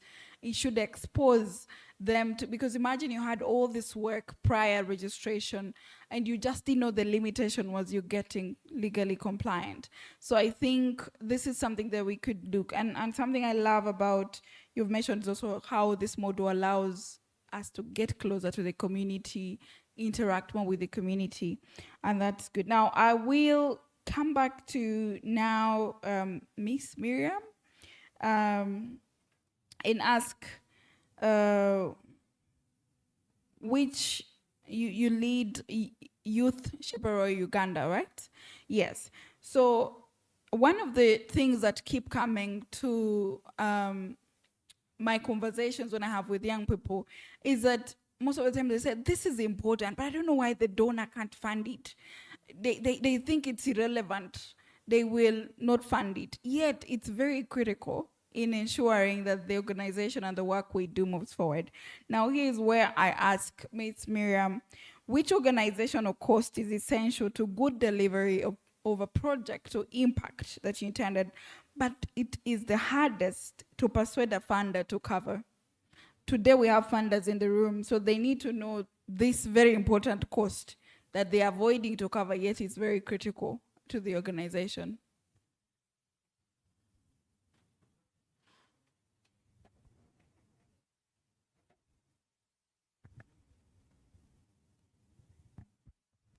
All right, that's fine. Okay, I'll give an experience of my organization. The first grant we got was not supporting administrative costs. And it was more of like voluntary work. It was only facilitating activity work and looking at issues of maybe your facilitation, transport to and from, where you're going to implement from. Where does the constraint come from there? You have administrative costs to cover, but the project is looking at activities to implement. So you will have a strain back and you will be stuck on how to actively or positively implement the activities because you already have a strain up. How am I going to look for resources to cover the administrative costs? So this takes me back to what Mr. Mondo said. We should not look at one source of funding. How can we as youth-led organizations look at multiple funding? And this calls for innovative ideas and ways. What I would say from that grant, we came up with a sustainable project that is the Enlight Teens project because it looks at accessing SRHR information for young people. Why do I say we came up with it? It's sustainable. This is something you can do even without resources because we deliver age-appropriate information to young people within the schools and communities. Remember, where we are located in Machi, India, has the largest slums in Kampala. That is Namuongo, Nabutiti, the likes of Katwe. All those places, they have young people within the communities. So we mobilized ourselves and we're like, we can walk to this place. We can do this on our own, even without funding. But if we are looking at assessing funding, we need to be innovative. We need to move away from the ordinary ways we approach the proposals or the requests that we submit. Most times you're like, why have we been declined? But if you have been declined, when you look at your proposal, what can you change about it and resubmit it? We need not to give up because they are we have the funders that are really giving flexible funding for young and youth-led organizations. That is really very flexible. But the only problem that I'll keep running back to Mr. Mondo's issue, whereby he said, when they tell you to use the 10%, you move away from the 10% and go to 50%. That way you are losing trust of the donor. So we need to do things differently. If you are doing a particular project, do what is required and use the budget as required. If you're given an indirect cost of 10%, use it appropriately to fit what is not covered. Thank you. Thank you so much, Miss Miriam. I think something that you talk about that is such a pain point for youth organization in terms of costs. There is a lot of unpaid work in the administrative costs, aspects of salaries, aspects of facilitation. I remember these young people also need health insurance cover. They need, like the people you're working with, they need to be catered for. So what usually happens is you'll find that some of these young people have to juggle like 3-4 organizations. And then they end up not delivering because now they have to run here to patch the cost of living and survive. So when you mention, and I'm going to get back to you, the microphone, I would love you to really specify, like, what are those costs? Because I'm speaking from maybe as a youth leader and founder and, you know, someone that has interacted, but I want from your perspective, what is the specific cost in the administrative, you've called it administrative costs, but what are those costs that you want the donor today to hear and know this is a non-negotiable if they want to see the results and sustainability of youth-led organizations? Yeah. Okay. When we talk of administrative costs, this is where we have office rent, staff salaries, issues of internet. You find that even some donors, you have a lot of online engagements, but these are unpaid costs. You have to leverage on your small data that you have. Then you find that in the middle of the webinar or in the middle of the session, you're off. Then you're like, okay, now what do I do? Okay, let me call Peace. Peace, do you have some car? What? And you share with me some data. Because you really want to be in the meeting, but the resources have blocked you. Then we also look at office supplies, issues of printing. Like, there is a lot of things that we outlook, but they are needed. You're sending someone to an activity, but there is need for registration forms, attendance, but you have not accounted for that. You're only accounting for the activity that you want to be done. If it is a stakeholders engagement, you're looking at how are you going to support the stakeholders to be in the meeting, and then you let us be there to do our advocacy and like send the message. But I'll sit and I'm like, okay, there is this issue at office. Like, I am not settled to do the delivery as much needed when those costs are covered. Yeah. Thank you so much for clarifying that. Now I'll get to Timothy, and then from there we'll get to the plenary and just have a discussion. So Timothy, I am going to ask you questions and you'll see how to maneuver to respond to them in about 3 minutes. The first question, if a community asks for a change, or an organization, a youth-led organization asks for a change that improves relevancy of the project but reduces the original numerical target of the project, how would you judge that organization performance as a development partner? And also, while at that, how do youth organizations hold you accountable for delays and clear guidance and inconsistent decisions that somehow affect the work? Because I know there is a lot of bureaucratic processes that come through, changes that come between the main donor to the sub-donor, and somehow it affects the timelines. How do we account for that? But most importantly, what does it mean if the targets have to change for us to achieve impact? Yeah. Thank you so much. I will try to make my response a little come from the angle of context. So for me, there are two things. There are two things that are very critical here, especially for a donor or the organization that is regranting. The issue of trust is number one, and then the issue of flexibility. Development does not happen in a linear form. The line for development is not straight. It has to bend at a certain level. It has to go up, it has to go down. So that is what transformation calls for. And it calls for flexibility and understanding, because projects are implemented in an environment that are affected by very many factors. Today you'll do your planning when the context is in line with what you have planned.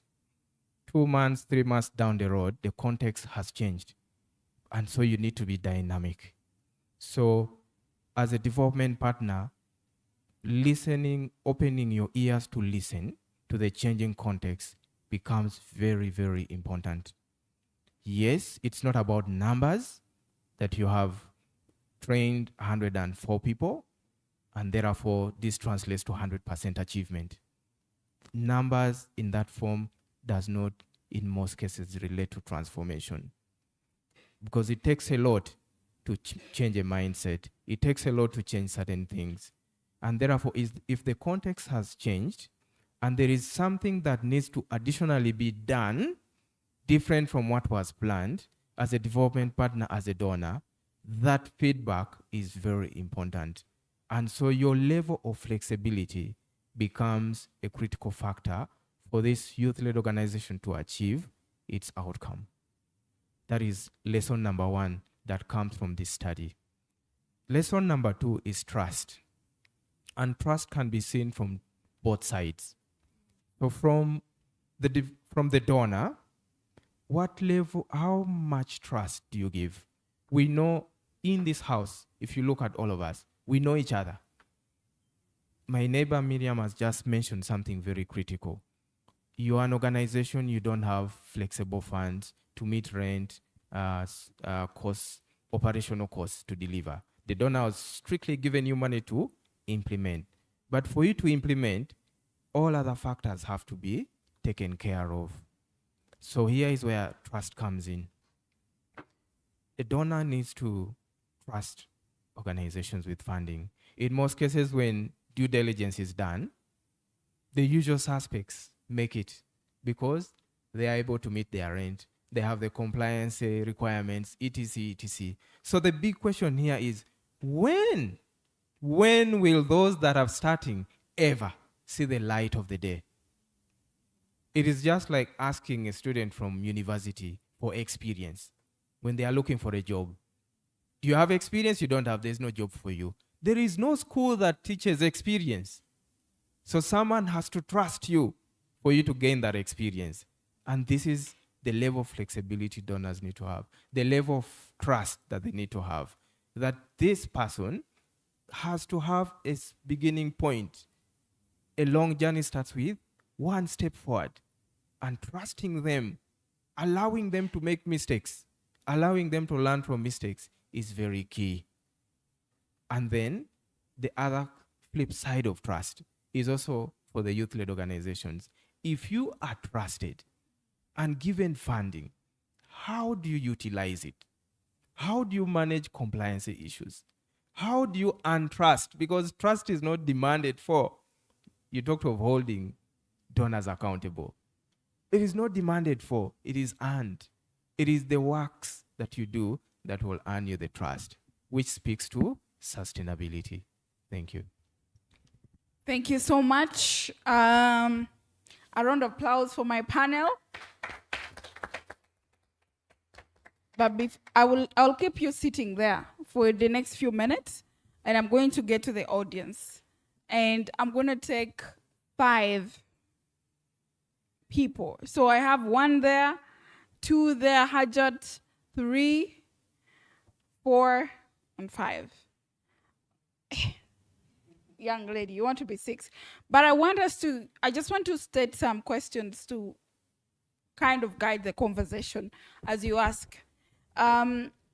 Without naming a funder, yeah? Without naming a funder or disclosing sensitive details, describe one funding rule that helped or hindered your ability to respond to a community need. So you can chip in there. These are questions I'm not asking you to answer, but I'm asking you to think, because this is what this conversation is about. Maybe another question that is to both the youth-led organization and the funders in the room, with a fixed funding envelope, we know very well the funding is limited, right? How should we balance reaching more organizations with supporting each organization for longer? Because we're talking about longer funding cycles, but also we want to reach more organizations, youth-led organizations. How do you think we should balance? These are just reflections. You can answer or not, just take. And last but not least, this is an action point that we all need to reflect and actually set an action for ourselves. Name one change, the actor, who can make it, and what progress would look like. Just sit down and name that one change. When you look back in your village, community, country, that one change, and who is the actor that can make it? And then, what progress would look like. For this one, I would love that you can share with Restless Development that they will be able to put it in their report for this dissemination. Okay, so we're starting with Raymond. Please keep our questions under, let's use 1 minute. Praise the Lord. Thank you. Yes. Thank you, moderator. Unfortunately, I'm not going to respond to your questions. I want to respond to the study and the report you have been hired, so that I can step out for another session I was on earlier on. I'm called Raymond Rioka. I come from African Climate and Health Alliance. an alliance of partners working on climate and health policy and programming, but I'm a founder of EdNet Uganda, an NGO that was here, young people. What I did was is a former donor. So as a former young person and leading an NGO, I want to give my comment to this report. One is to appreciate the report. I think we need clap for the team. It is important to appreciate. But me as a development consultant, I need to clearly make two comments for sustainability of youth-led organizations. And great data covered, information generated from young people. The questionnaire had clear questions and answers were given. But I'm looking outside the questionnaire. How do you sustain the youth-led organization work? From the granting mechanism, we know that regranting passes through the intermediate organization, like Restless Development, right? To all of you and all of us, right? I wanted to hear from the young people that are getting resources from the intermediate organization, like RD, Oxfam, and others. How are they relating with the intermediate organization? That's very critical. Because many of us in this room look at these intermediate organizations as sources of funding. But how are you relating with them to sustain your initiative? Didn't come out clear there. But it's very important to think about it. How many of the entities in the room applied for a grant with RD as joint proposal development with RD or through outside this mechanism? That's one. Then two, I looked at the submitted work on practical barriers. And I'm glad that you mentioned limited funding as highest percentage, 61%. Which funding is that? Which funding? Is this foreign funding or domestic funding? If I have foreign funding and we're focusing on the project, you are very right. But how many entities, NGOs, are generating domestic funding for the sustainability of the programs? I've been in a number of countries, Ghana, Ethiopia, Malawi, youth innovations, and I'm shocked. And equal access technology being the last. Where are innovations coming from AI that young people are putting forward to strengthen their resource mobilization domestically? Are we leveraging innovations to back up what RD is giving you or this project? So I think outside the data gotten, how do we support these young people to ensure they strengthen their work? Then two, Commissioner mentioned this, diversification. Outside the funding that is being given, how are you diversifying your interventions? You are in the health sector. How have you diversified to go in the environment sector? You are in advocacy. How have you gone humanitarian response? Because the funding architecture now has changed. Then the question I have, and which was put here, under the grant duration or design, make budgets easier to adapt. In the development world, you never get an easier budget to adapt to. It is you to shape yourself to adapt to the budget they are in. How would it happen? By working closely with the intermediate organization to support you to strengthen, to adapt to that budget. Then two, protect institutional budgets. No one will protect your budget. It is you strengthen the institution that will protect its budget. I thought it was important for me to talk about this because the dynamics of the work, which I appreciate to do the project, but outside the sphere, how are we collaborating as sub-grantees? Do you have a forum you are meeting? Do you have innovations? How many have gone on the table there and are buying items for the sub-grantees? Which innovations are there to adapt? Where is AI? Who has developed an app for me who is in climate change to understand the early warning signs in this area where I am, and it's from the project. That's the innovation I'm talking about. So I thought to question, also to make the young people think through what are the areas that can make us work, sustain our work, but most importantly, ensure and strengthen our work with intermediate organization. Madam, I had to go on the side, but I thought to say this before I step out. Thank you very much. Thank you so much. A round of applause for Raymond. I think he raises very important discussion points, but also reflection for us to look into. And I'm sure the research team has noted some of the questions that he asked. So right now, let's go to Hajat to ask her question. Thank you very much. I would like to thank very much the researchers, because those were issues we had. But for it to be backed by research is very wonderful.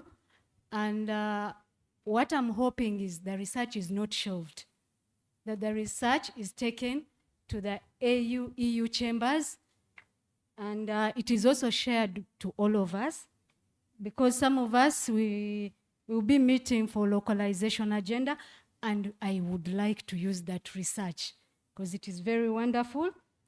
And there is something she asked, and I'll say, sometimes the best thing is for our organizations is to be findable. If we are findable, then we shall be fundable, as Charter for Change says. Thank you very much. Thank you so much. Yeah, it was her next. Thank you so much. I would like to thank EU, for putting up this fund and for ensuring that that every organizer, at least it's reaching out to so many organizations. I remember when we were in Ethiopia, 2020, we were with support from Oxfam. We discussed this same project. But our issue was how much is going to be given to the young people. But I remember during those discussions, we talked about a seed grant, that this African Union, EU, is coming as a seed grant to support young people in Africa. So when I hear others, talking about being regranted and all that, that means you have to go back to the discussion, and then the research envelope has to be increased. So, and another thing, but thank you so much. I know so many young people have benefited, and I've also seen a call. I believe others will also benefit. My other question is, I'm not seeing persons with disabilities, so I don't know, did they know about the call? Did they receive? Did they participate? That's a question. And also the time frame. We see we want to reach, the grant wants to reach out to so many young people, especially those at the grassroots level. But the timeline is quite brief, it's quite small. So I'm of a view, if it's possible, can they increase it from the 3 weeks, the 1 month, to something like at least 1 month and 2 weeks, or 3 weeks, or 2 months, so that we have meaningful participation. Thank you. Thank you so much. And I think it was him. Yes. Okay, thank you very much. My name is Mohamed Almas. I'm Chief Engagement Officer at Youth Senate Kenya. My comments will be based on some of the questions you've asked and the conversations we've had from the panel. I will also have 2 questions for the research team. First of all, this is a very solid team. Congratulations for the good work you've done. And I can tell you're a solid team. I've also been a youth researcher before for Restless Development. It's a pleasure. So when you're talking about regranting, I think we also need to talk about the limitations that may come with that. I'll give an example with the Royal Danish Embassy. They've given a commitment that they will consider that model. But given that they are government-based funding, once their prime minister has changed, once the regime has changed, that means a new manifesto, that means new priorities, which may even mean discontinuing some funding, as much as they may have committed that, okay, we are going to regrant. And maybe before you even get to the regranting season, the funding is discontinued because of that. So the key question is, and I would challenge the research team, since you've been given the goodwill, you've been invited to Parliament, I think our governments really need to come in. You see, the same way we have guarantee schemes for financial institutions, if we can have additional financing for youth-led organizations, so maybe it works like this. If you're an organization, you've been given a grant by maybe a certain donor, and the funding period and maybe the funding has ended, but you still need to continue with the work and your impact can be measured and all that, the government can come in and fill that gap. If we can be having that fund to fill in the gap, to continue with that work, of course, based on the impact measure that will have been done. So maybe that is something you can front to the Ugandan parliament. We'll be happy to use that as a precedent, especially your parliament is still new. So maybe you can look into that. And then a question, you really talked well about collaboration and the findings that came out of it. I'd also like to say that Youth Senate Kenya will be the official Link and Learn hosts for cohort 2. And you've mentioned Link and Learn in the research report. Maybe just a quick question, because we would want to take this into action to ensure that we actually bridge the interests and the action part. So maybe you can share some tips based on the last Link and Learn that you had last year. Maybe what can we do better this year to be able to link the gap between the interest and the actions in terms of collaboration. And the final question, you've mentioned that the grantees under the collaborative categories are the ones that actually appear to show more of the collaboration. But I understand that it's because of the requirements. I mean, most of the organizations knew each other during the application period, you know, like calling, do you know any European organization that we can apply and all that? So did you maybe look further into the quality of the collaborations that they're having as much as they were collaborating by default? Thank you. Thank you so much. And let's move to her, then Peace.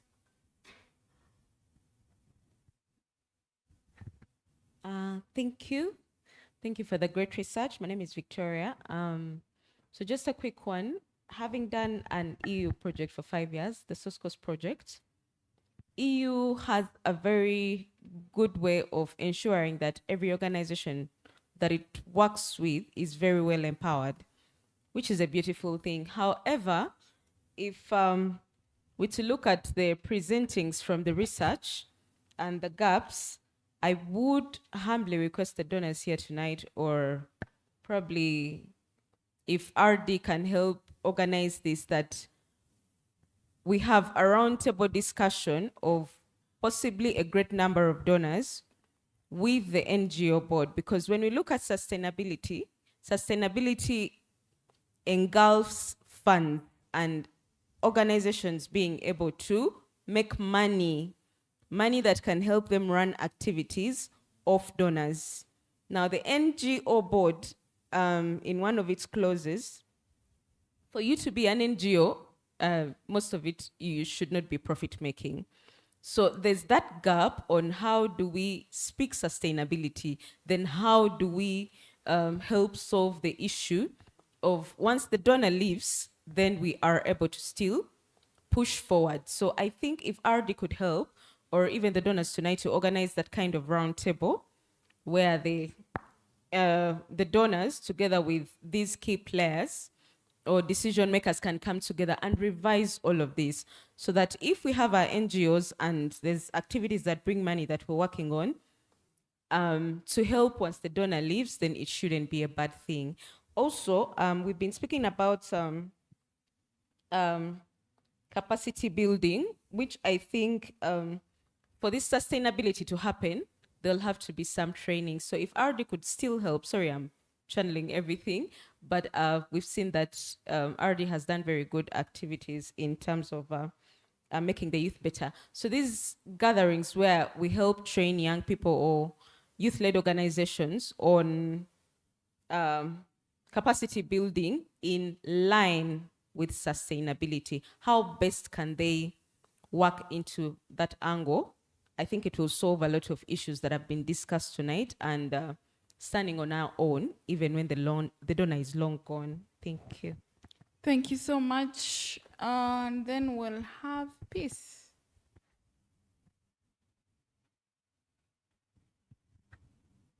Thank you so much. This has been a very good research, beautifully done. And I think it's one of the things that we know Restless Development for, youth-led research that is very intentional. For me, it connects to what she just said, but also connecting to what the panelists highlighted earlier on around trust-based funding. I think this is something that development partners really need to take even a notch higher. I would give you a scenario. We applied for a grant about 2 years ago. I think it was almost like $500,000. We did so well in the grant writing.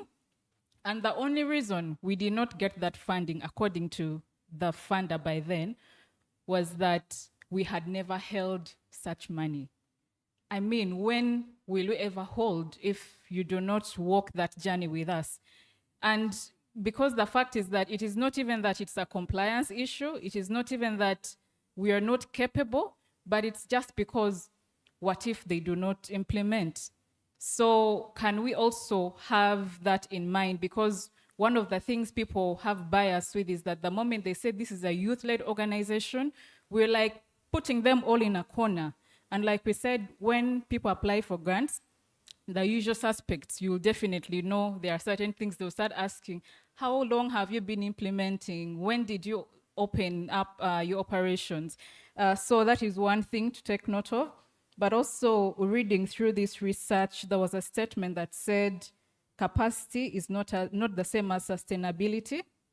And I believe it really resonates so much because as the AUEU is granting these youth-led organizations, for me, as someone who leads a youth-led organization, my worry is beyond the 2028. What does that look like, especially for the youth-led organizations? I do believe that there are already mechanisms in place, like for example, the learning linkages and all that. But can we also see how we intentionally support youth-led organizations in compliance?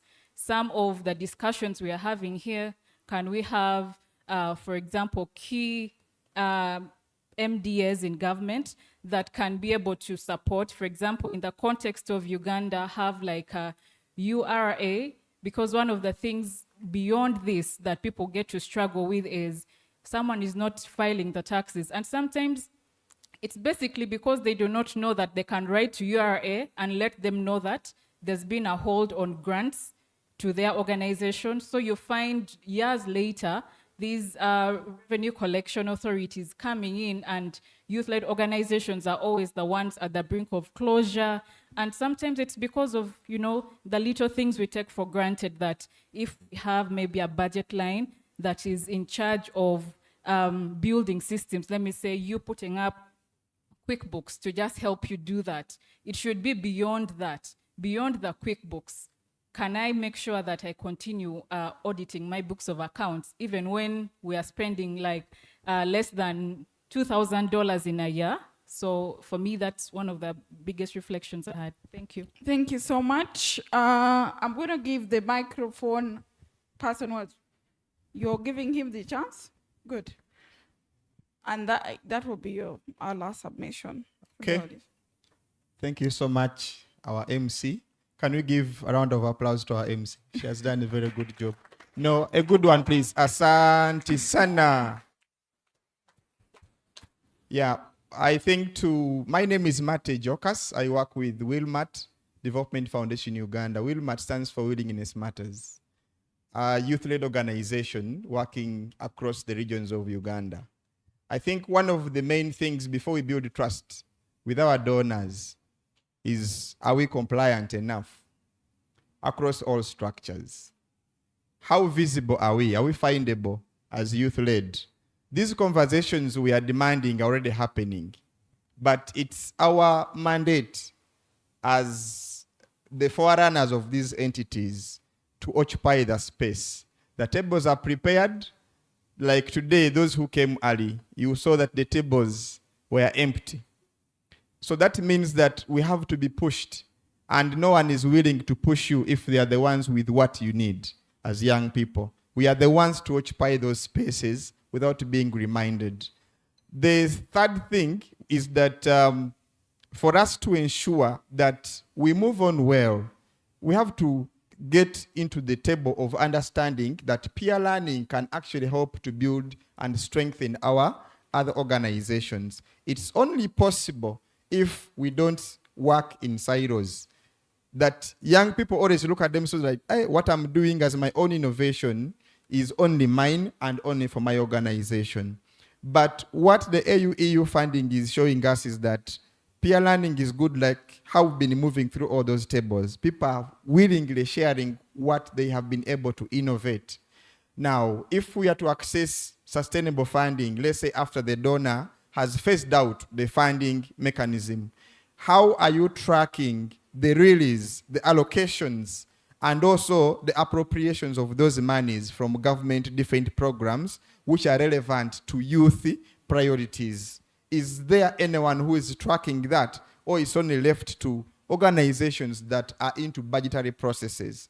The funding is there for youth-led organizations or for even our young people who are our partners in development, not beneficiaries.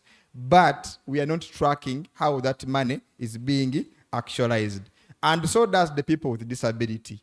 We should stop singing about a song that doesn't have dancers, but rather ensuring that the song that we put on table can be well listened to, and at least you nod your head.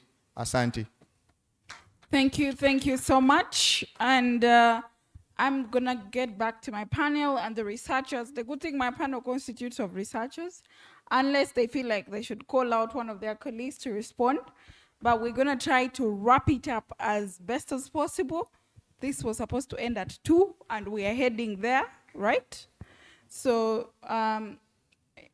you want to start, please? Yeah, I will actually start with a very honest conversation. I'm very passionate about collaboration and partnership, because I believe this is the bedrock for the AU-EU relations. The audience we have today, we are mostly interested in the reception or receiving of the grant and seeing how far we can prolong it. But if you go and understand the motive and the reasoning behind AU-EU relations under the Youth Lab, it is more for the collaboration of the youth of the two continents. So through the Youth Action Lab, we have what we call the cooperation grant, where eligibility for that grant will necessitate you to have in a consortium with at least one European-led, youth-led organization. So later, other grantees meet under what you called, what you're hosting this time as the link and learn, and languages, and everything that can really prolong or even distract this conversation. So to me, how can you do it better? I can propose to the big men who are sitting in the tables of policy that there is need for us to have maybe a match at the stages of grant awarding, that if you matched or you meet because of the priorities you have in common or the problems you're owing to discuss and receive that grant together physically, you will have a conversation in December. If it happened, let's say in September, you received your grant with your partner, you will have a discussion to talk about in December, rather than the virtual interactions that happens, then later you meet for the 3 days and we claim that we are having a collaboration or moving in that sector. So the next thing is, like Africa, we have many regions who speak different languages. Yes, many tribes, but at least many countries have official languages, which you can look at the Nile Basin and see many English-speaking countries. When you go down Malawi, Angola, you can find some Spanish, depending on who colonized you in those days of your grandfathers. But when you go to the European wing, the official languages are the modes of communication. So to the youth in this chamber, we are having a conversation with 28 countries who speak individually a language that is not English.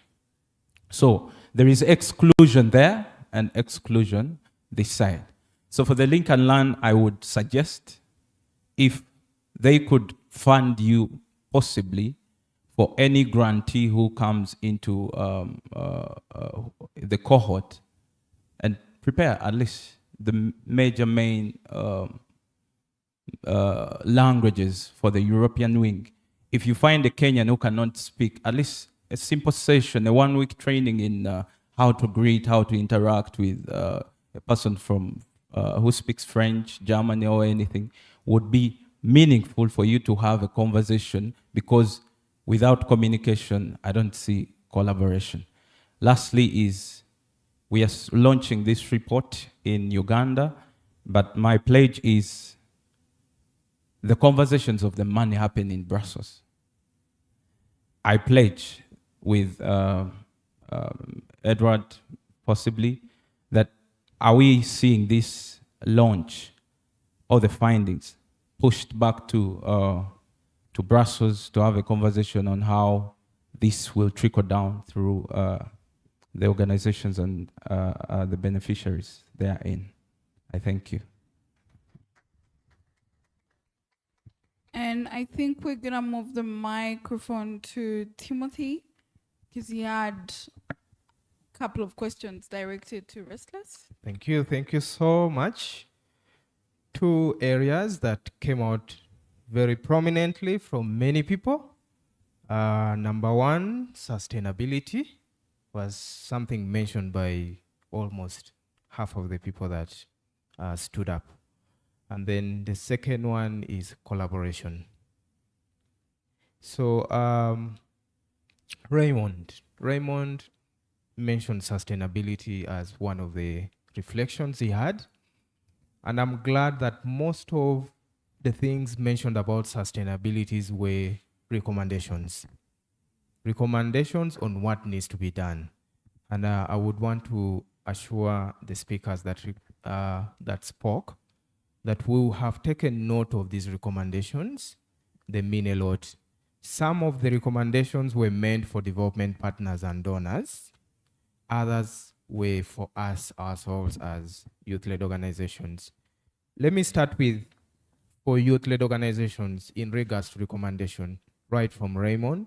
Raymond posed a question that how many youth-led organizations who received funding are having a relationship with intermediate organizations.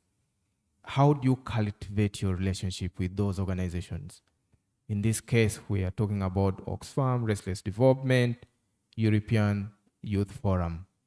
So beyond just the communication that you share during implementation and you're asked to be part of the monitoring visits meeting, what more effort are you putting to maintain that collaboration? I want you to look at it from this way, that when you won this grant and got a partnership, that was a new relationship established. For that relationship to last, you have to feed it. And as you're feeding it, it is taking you somewhere far. That is what Raymond was saying. And then he posed another question. For the youth-led organizations that received funding, have you ever thought of doing a joint proposal writing with the organizations that gave you funding? These are all related to sustainability. I think the doors, the windows, the surfaces, the roof, the floor are all open for joint partnership. I would love to see one of the organizations reaching out to Oxfam, Restless Development. There is this funding opportunity. Can we go for it jointly as partners? I think that was very, very fundamental. Then we also had proposal coming from Victoria. Victoria, when you stood, you made your proposal and you said there is need to have a roundtable discussion with NGO Bureau and donors to speak about the environment around youth-led organizations and funding. Some clauses in the Act, NGO Act, are barriers. And part of the conversations to that speak to what you were saying. So we take note of it. My brother Almas from across also made an amazing proposal. And I think he's drawing experience from Kenya. That their parliament has a component of supporting civil society. Especially if funding has gone, then parliament has some money that supports good initiatives to continue, if I understood you well. And so you're proposing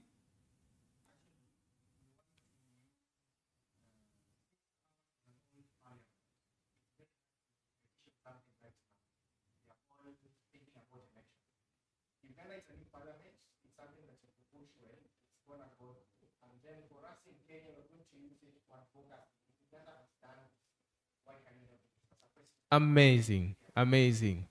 So the advantage we have is that we have developed a relationship beyond our borders. That you can use your colleague across the border, an example, to influence your own country. Good point there. And the proposal he's making that Parliament can pass funding that can cushion youth-led organizations, especially when the main funding drops. All these are proposals linked to sustainability. And then Peace mentioned something critical, also linked to sustainability, trust-based funding. And she posed a big question. When will we ever hold the money? She lost the funding because of lack of experience. Okay? So I think that is now to the donors. Trust-based funding. But again, she mentioned something important. Beyond 2028, and now this speaks to us. Edward, I know you're looking at me. This speaks to us beyond 2028. What happens to the youth-led organizations? That's a $1 million question, right? And then I love the proposal that Peace brings forward.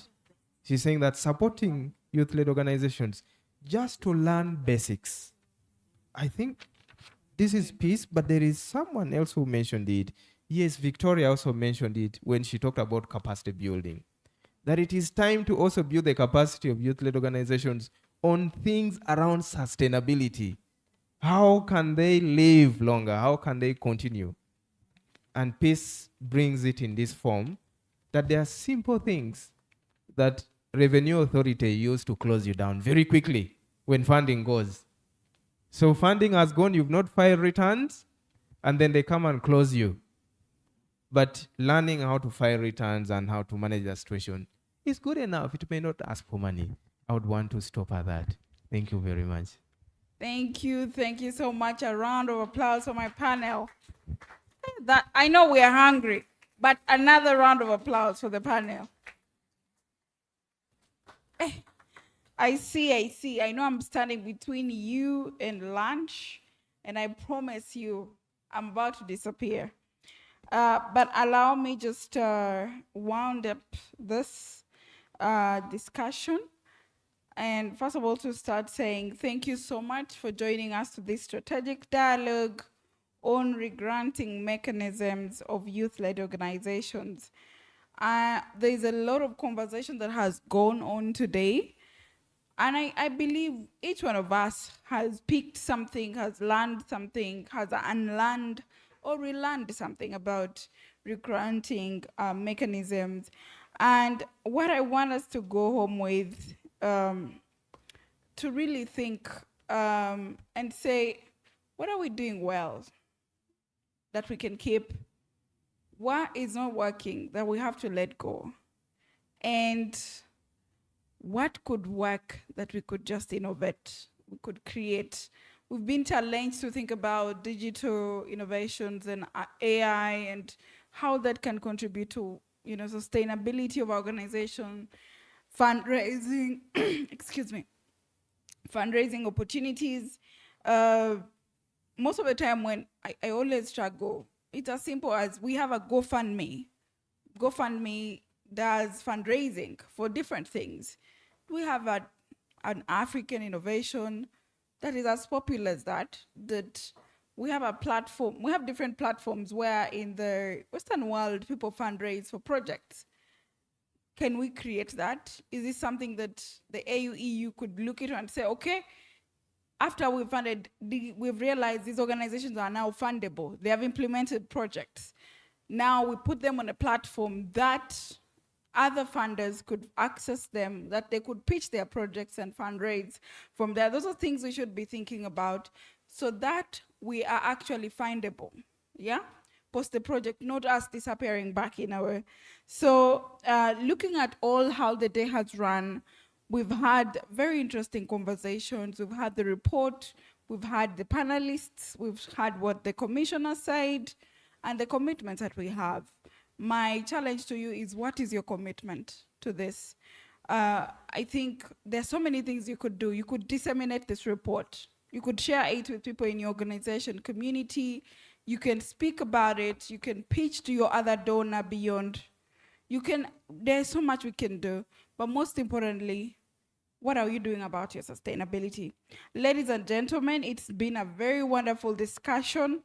I hope everyone has a coupon, right? Yes, everyone must have a coupon. If you don't have a coupon, you go to Sarah, she's at the back. She will be able to give you one. And I want to conclude by saying that it's very imperative that we move this discussion from here to out there, you know.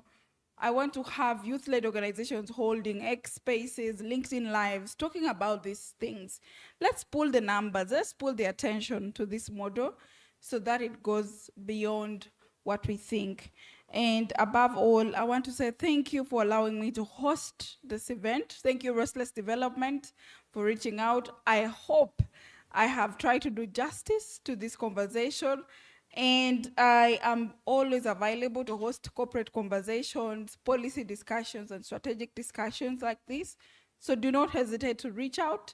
And the one other announcement I want to make is you're an organization, a development partner. Ingo Female Transporters provides transport services to your staff, to your young people. So patronize us and let's have more women in transport. Thank you so much. It's been a lovely afternoon and I wish you the best with your lunch and the rest. So I'm gonna hand it over. Someone doesn't want me to resign.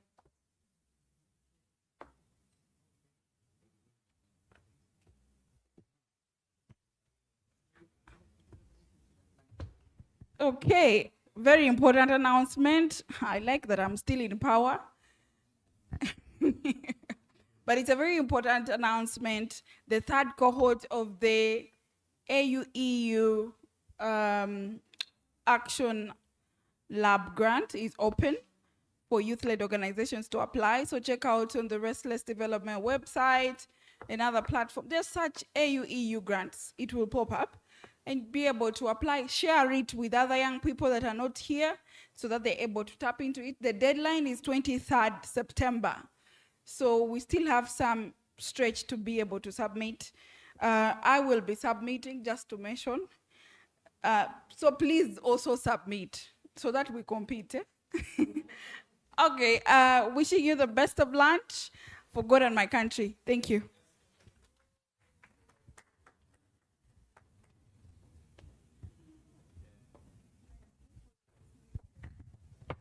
Sorry. I know, Sarah, you came in front, but you must have forgotten some administrative announcements. Would you want to come?